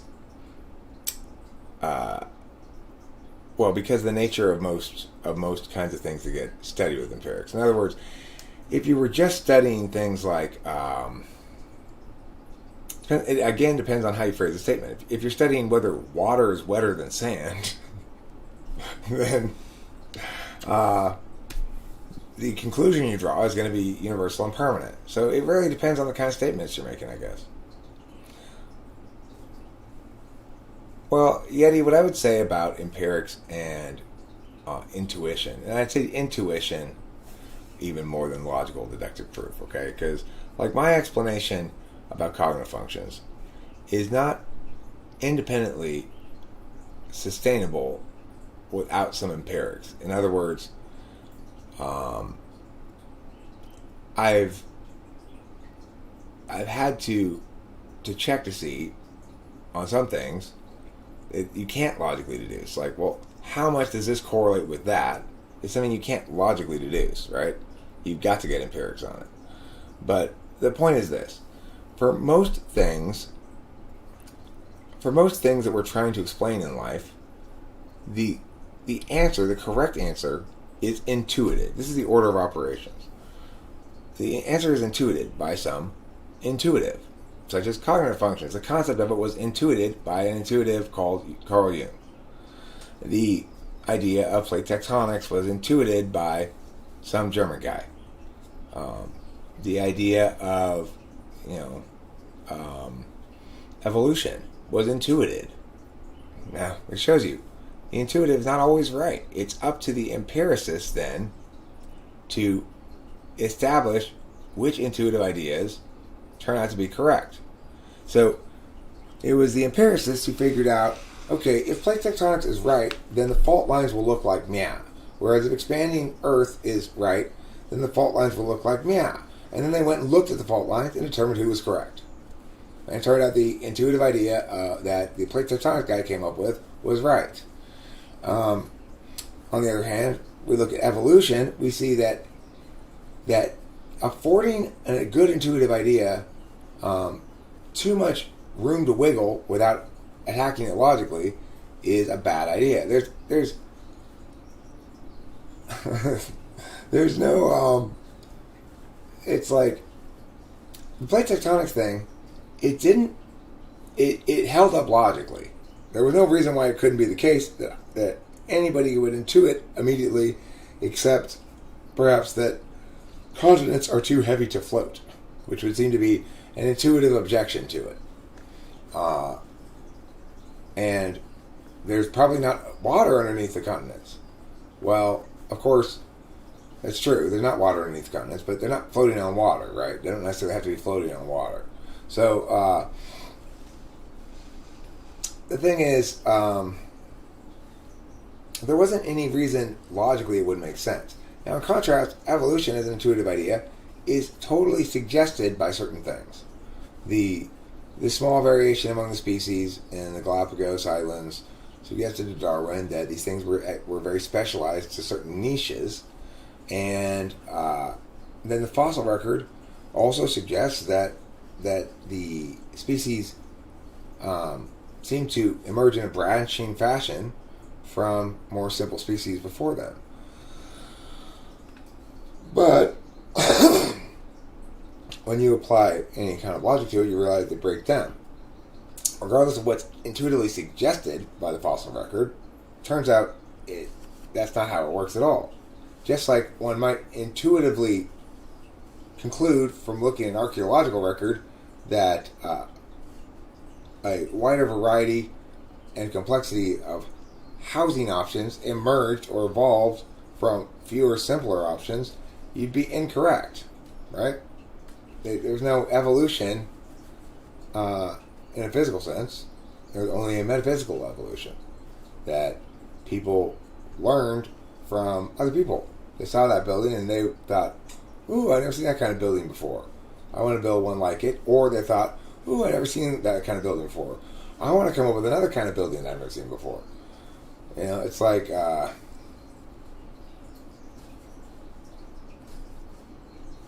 through a process of actual self-actualization within a social frame, will you ensure your place within the order in front of you. Self-responsibility determines if you stay there or not. I mean, I like that idea. It's very meritocratic, you know. I'm not sure if it's correct or not, but it might be. I haven't really thought about it much. Know ye not that the unrighteous shall not inherit the kingdom of God? Be not deceived, neither fornicators, nor idolaters, nor adulterers, nor effeminate, nor abusers of themselves with mankind.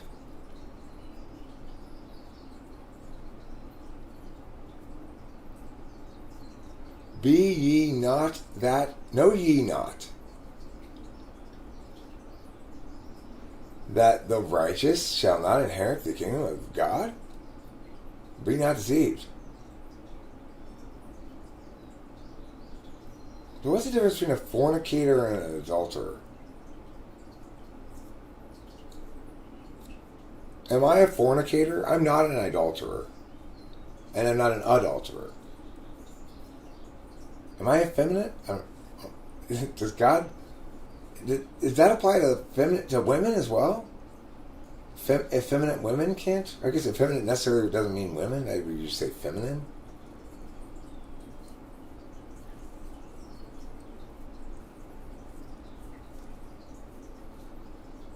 No, but I'm curious. Like, what makes you a fornicator? I don't think of myself as a fornicator. I don't, fuck my way around town or anything. But I'm not married to Rachel, and I will admit, I have to confess, I have a big confession to make. Even though Rachel and I are not married, I do have sexual intercourse with her.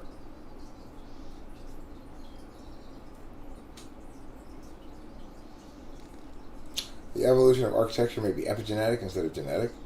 It's not. It's neither epigenetic nor genetic. It's an evolution ideationally. You know,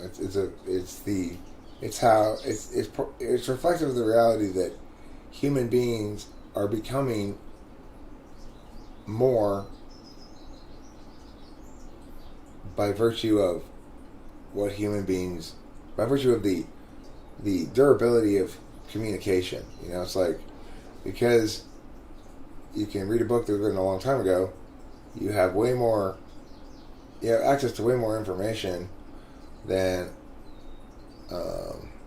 anybody before, and it increasingly gets more that way. You know.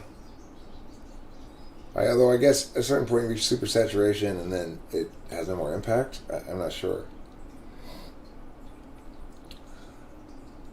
Okay, and what is the covenant of marriage? Like,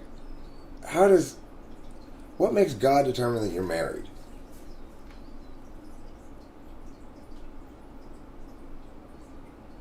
Being at ease with not knowing is crucial for answers to come to you.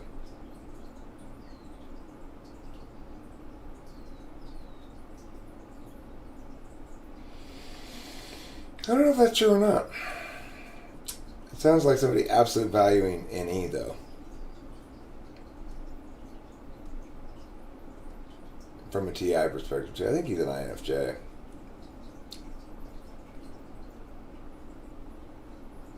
Yes, how do we shift the tide back to society taking responsibility and holding ourselves accountable because we've shifted from this position? I mean, the thing is, we hold ourselves accountable through media and our public conversations like this one, when we're talking about holding large sort of institutions of society accountable. We hold each of ourselves individually accountable when we, accept that we were wrong, seek forgiveness for our wrongdoing, try to make amends where necessary.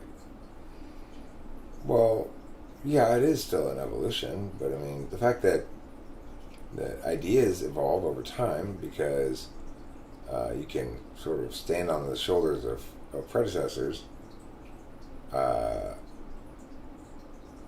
just shows that it's like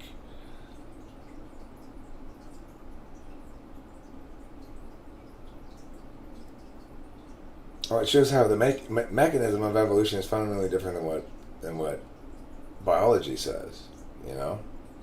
That the thing has to persist and be built off of that, and the only things that persist and be reimagined or built off of without taking up room, I guess, is our ideas.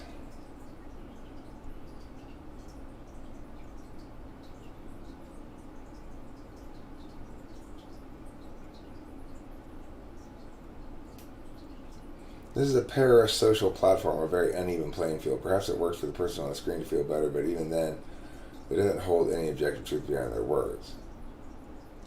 I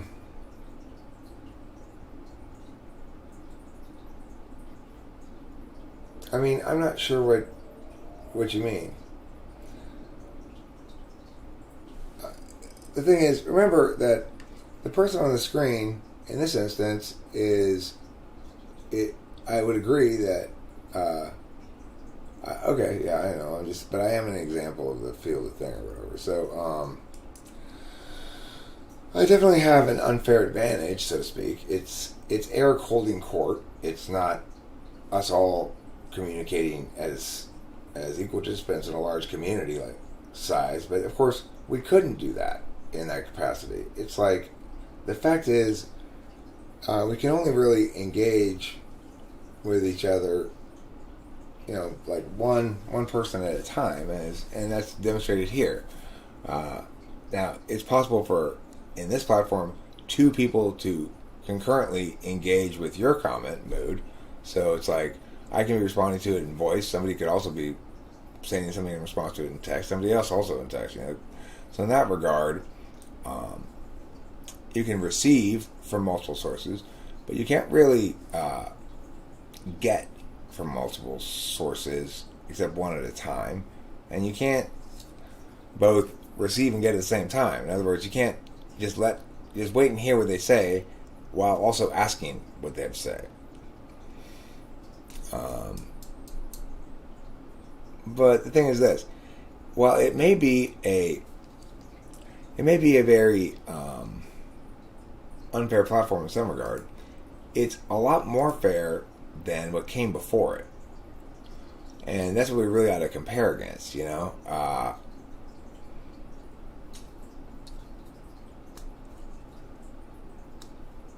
There's no necessarily any reason for a person who's expressing themselves behind the camera or whatever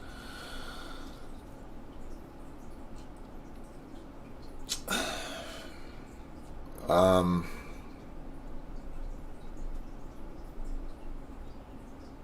sorry, I'm losing my train of thought because I'm reading other things and it's distracting me. So, first of all, being behind the camera and being on screen right now, it doesn't necessarily make me feel better. It can.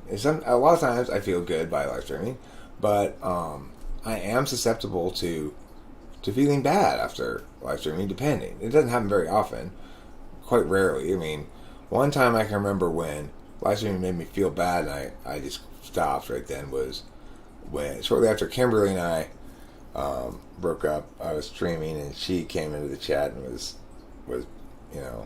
being, continued to be abusive, and I was just like, okay, this makes me sad. Sometimes I'll end a stream where there's been a bunch of spite monkeys, and if I had indulged them too much, then I will be thinking about stuff they said. I'll have given them headspace. But by and large, I agree, it does make me feel good. But the thing is, it makes me feel good to the extent that I'm enabling this to be a good environment, and other people are having good experiences as well. When I'm more being a dick and just generally more like, I don't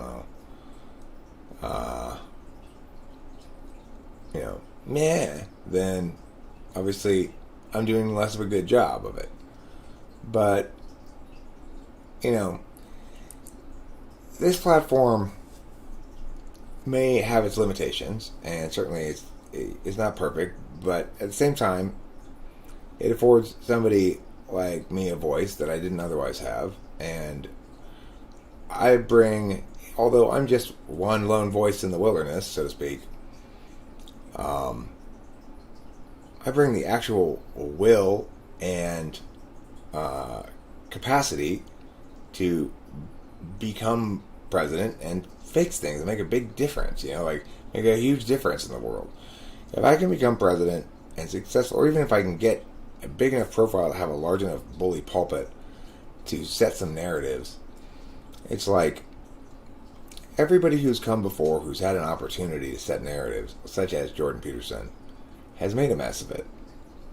And the reason is because it seems like everybody wants to play into the teams thing. Well, I'm opposed to those people. I'm in favor of these people. I provide an actual alternate approach to that. It's like I seek to find real solutions to problems where the solutions aren't compromises, but nevertheless resolve the problem without either side winning. So it's like the perfect example of this is the drugs thing. Well, should drugs be legalized or decriminalized or whatever? It doesn't matter. One thing we know is the federal government has no purview over this. So let's return them out to the states, and then each state can decide for themselves. What's your position on it? It doesn't matter, because I'm not going to be state governor. I'm going to be president. There's no reason for us to embrace the divisive aspects of this when they're not relevant to the question. Same thing with abortion. Well, is abortion right or wrong? Are you pro-life or pro-choice? Well, I say, regardless of what policy we have, it should be consistent. So that means if we are to treat an unborn thing inside of a person as property, then it needs to be treated as property, which means no woman should be able to get an abortion without, clear, signed, informed consent by the other property owner, namely the other person who made that piece of property, the male.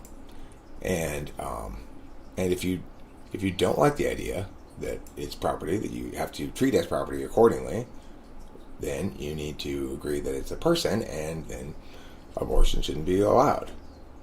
So it's up to the consensus as to which way you want to go here. The status quo is not okay. You can't treat it as property for your purposes, and as a person for other people's purposes. Not okay. If you get to abort it, that means it's property, and that means you can't abort it without the other person responsible for creating the property, the male, in agreement that it ought to be destroyed. Just as if you and I work together on a shared work endeavor and have shared work product ownership, it doesn't matter if we keep that shared work product that's shared owned at your house. That doesn't give you the right to destroy it unilaterally. So that's the thing that and typically what I find from this is it disables the fight. It says, okay, well then let's put the onus where it belongs. Since it's the woman's body and she's the one whose behavior is going to be either constrained or enabled by our decision about this, then what does everybody think? What all the women think? So which would you prefer? Would you rather abortion be legal up to a certain point, and that the fetus sort of be treated as property, in which case these following consequences incur, which means, but women don't typically want to acknowledge that they would have to get permission from a man to abort this baby that's inside of them. That would be what it would amount to. They have to get permission from the man. Women don't like that. But why not? Because it's my body. Right, but it's not your property. It's our property. Like leaving the cat food that I bought at the store in your car by accident doesn't make it yours.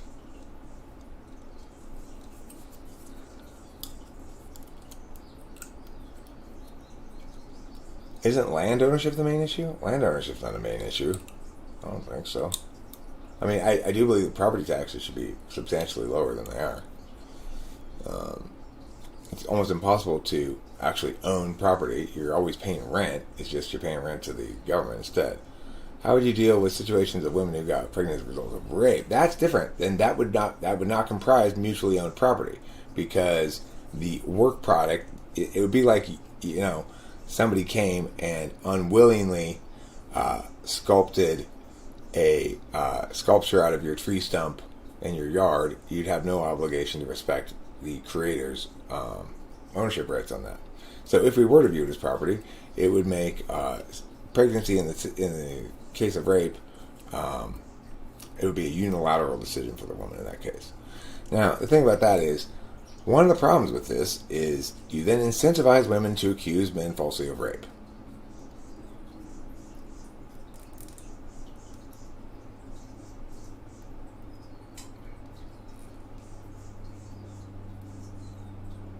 Right, I know. Nobody's saying that the majority are, lawnmower.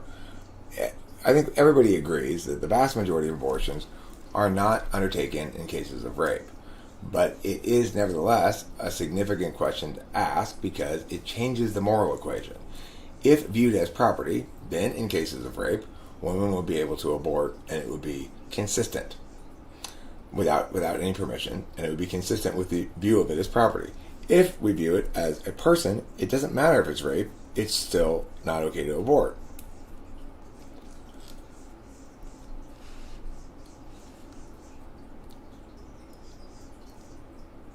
How would the law distinguish between rape and consensual sex, and don't you think real victims of rape could have laws like one you're suggesting used against them? I'm not suggesting any law. I'm saying that women in particular need to come to some sort of consensus about the question about whether they want to view it as property or not. Once that question is answered, everything else cascades from that. It's not a matter of what I suggest or not. If in fact they want to view it as property, then the following things are necessitated by that,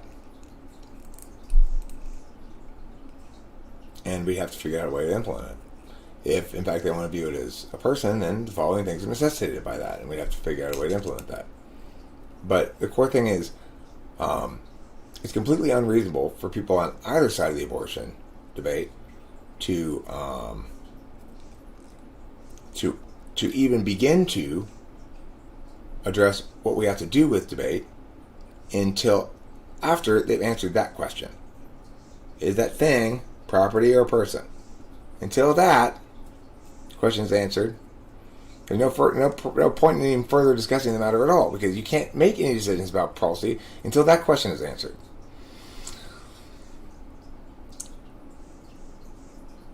To really get the job done right, you might first need to clean up California as governor. Consider and reflect on your experiential and external need to make first things at a smaller stage.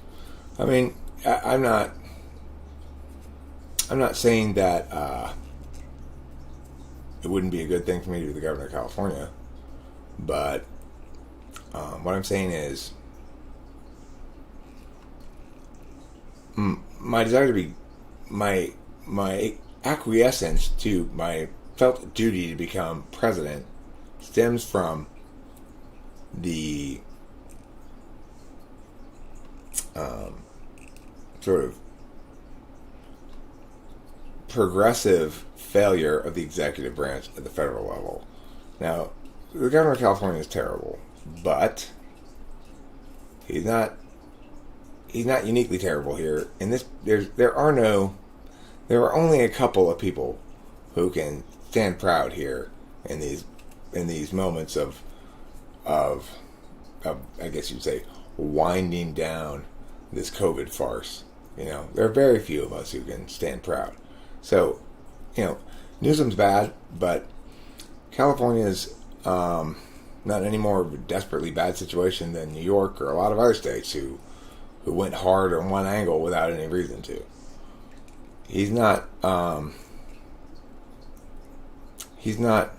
I'm saying, look, this is the sort of thing we need. This is the sort of approach we need to take to it. The reason I bring up abortion is because it's an area where I can point out that we're often fighting points of division that are we can't even begin to fight until we answer a simple question, right? And then once we do answer a simple question, we don't need to fight about it anymore. So it's like the first thing I do when I talking about abortion is let's get rid of the pre-understanding fight.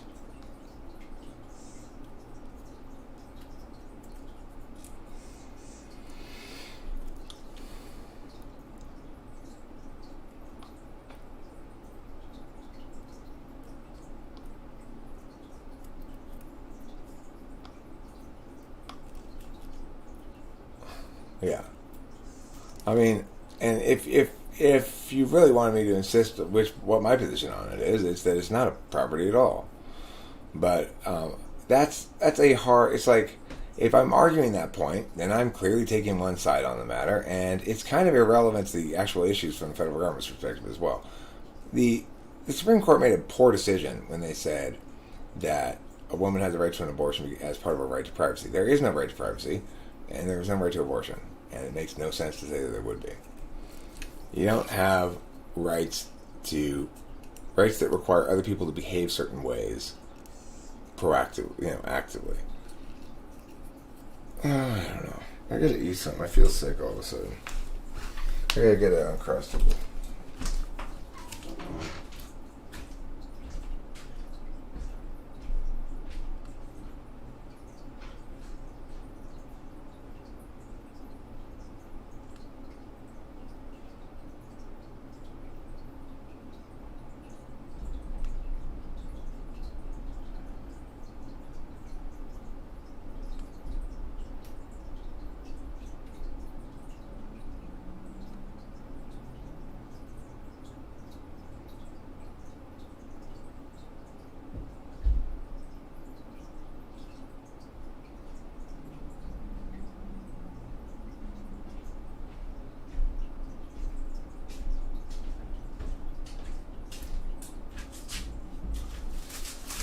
I think my central point is we can do away with most disputes if we make sure that everybody is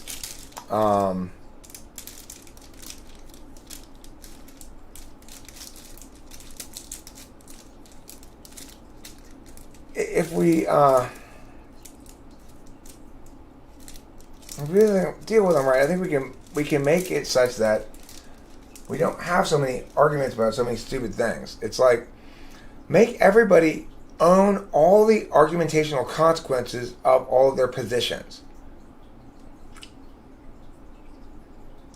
I know California has big bad problems, but the need of the state, as I indicated, is not so much what was driving me to be president as the shocking incompetence of the individuals filling the executive branch.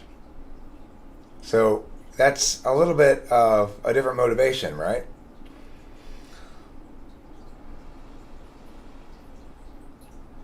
What does mood say? Let me see.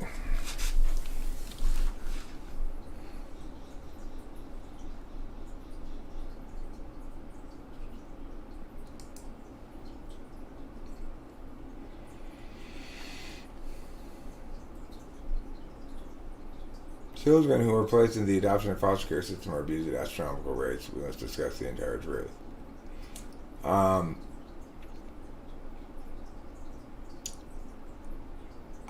doesn't surprise me if that's true. I would expect to see probably more abuse in the foster care system than in the adoption system, but even though that might be the case, it's probably not something I'm going to prioritize as a narrative. It's like, it might be something I deal with if somebody could adequately bring to my attention that it's a federal matter in which malfeasance is going on. Obviously, I'll hammer it, but it's not my advocacy. It's not my priority going into the presidency to deal with that thing. I haven't looked into it at all. I don't really want to. It sounds depressing, but I get that it's something I have to deal with if you're right and it's a federal matter. I'd have to look into it. I don't know really anything about it.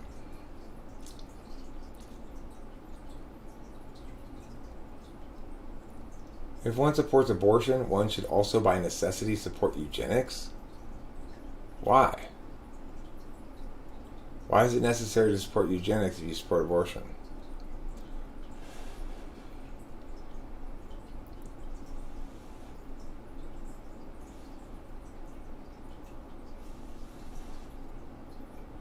Right. I mean, Chris M is kind of right. Isn't evolution basically saying natural eugenics or something? But I guess eugenics is the point of human beings choosing rather than nature.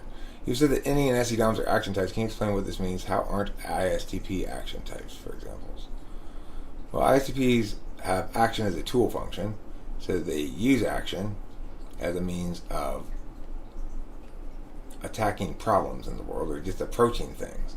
Just as I use logic as a means of approaching things as a tool, but I'm naturally ideational.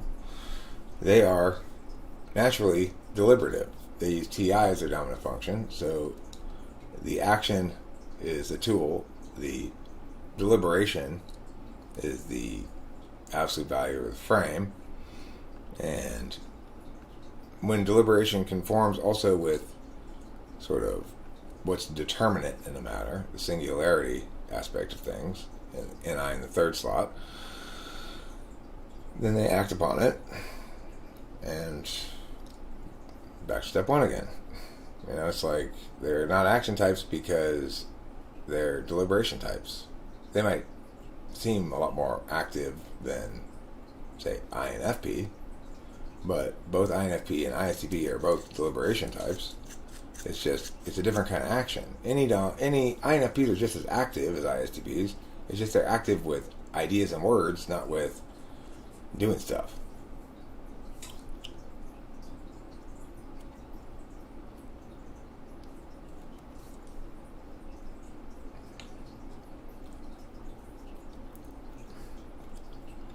The humanist approach to abortion commonly used is the human can control or regulate their own processes, whether that can be biological or metaphysical. It's human-centered. Eugenics has the same premises. Well, I mean,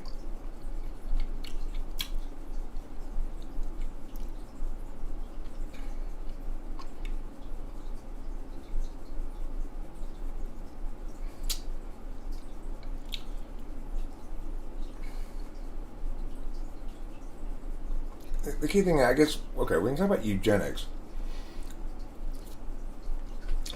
You could be talking about something in a couple different ways here. You could be saying you're in favor of breeding people selectively in general in order to maximize good traits, desirable traits or something. Or you could mean you're in favor of individual people's right to genetically select, modify, otherwise mess with their own babies.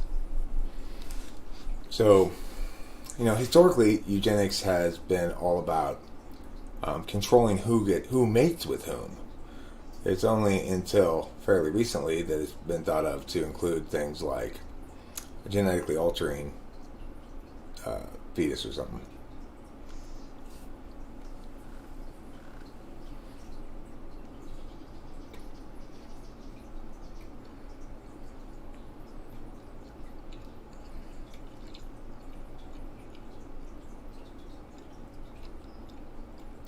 Mood says, if a woman does not have the abortion, the child goes into the system.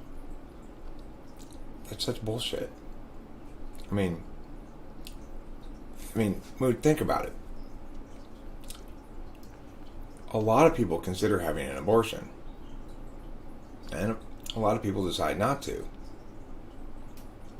A very small percentage of those, just by any common sense understanding, very small percentage of those end up giving up their kid to adoption or foster care.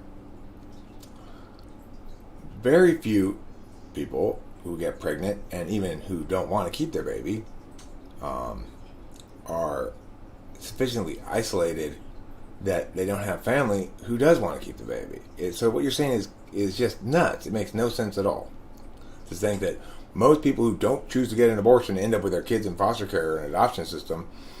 I mean, first of all, it's not relevant to the question. It's a utilitarian outcome that comes after you failed to answer the initial question, which is a property or a person. Once you've answered that initial question, then this shit you're talking about is irrelevant. Condoms caused the sexual revolution? Okay, so what are we supposed to say about that?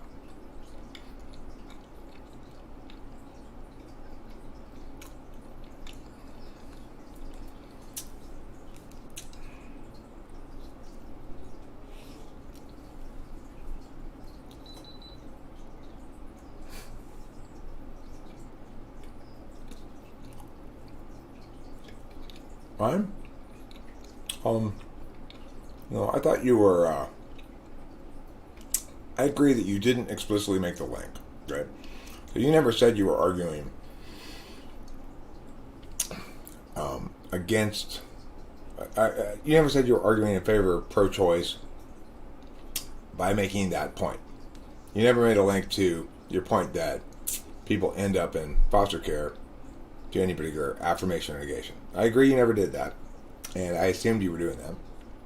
And my point would be, I have no problem with your perspective, but if it were serving that purpose, if you were saying this perspective is being voiced in favor of advocacy B here, then my point would be that it's not relevant to advocacy B.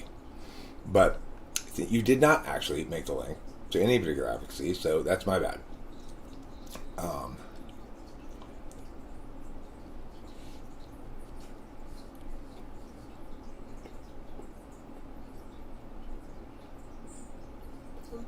I mean, just because you contextualize it amongst an abortion argument doesn't mean you were offering it up as relevant to it. Fair enough.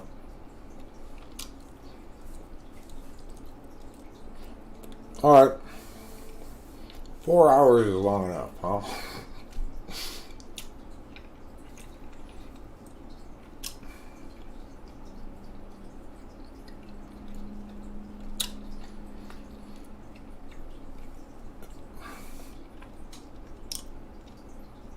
Raphael thinks we should have that rule up to 10 years old. We changed our mind. Alright. I'll see y'all later. Don't forget to eat plenty of bees.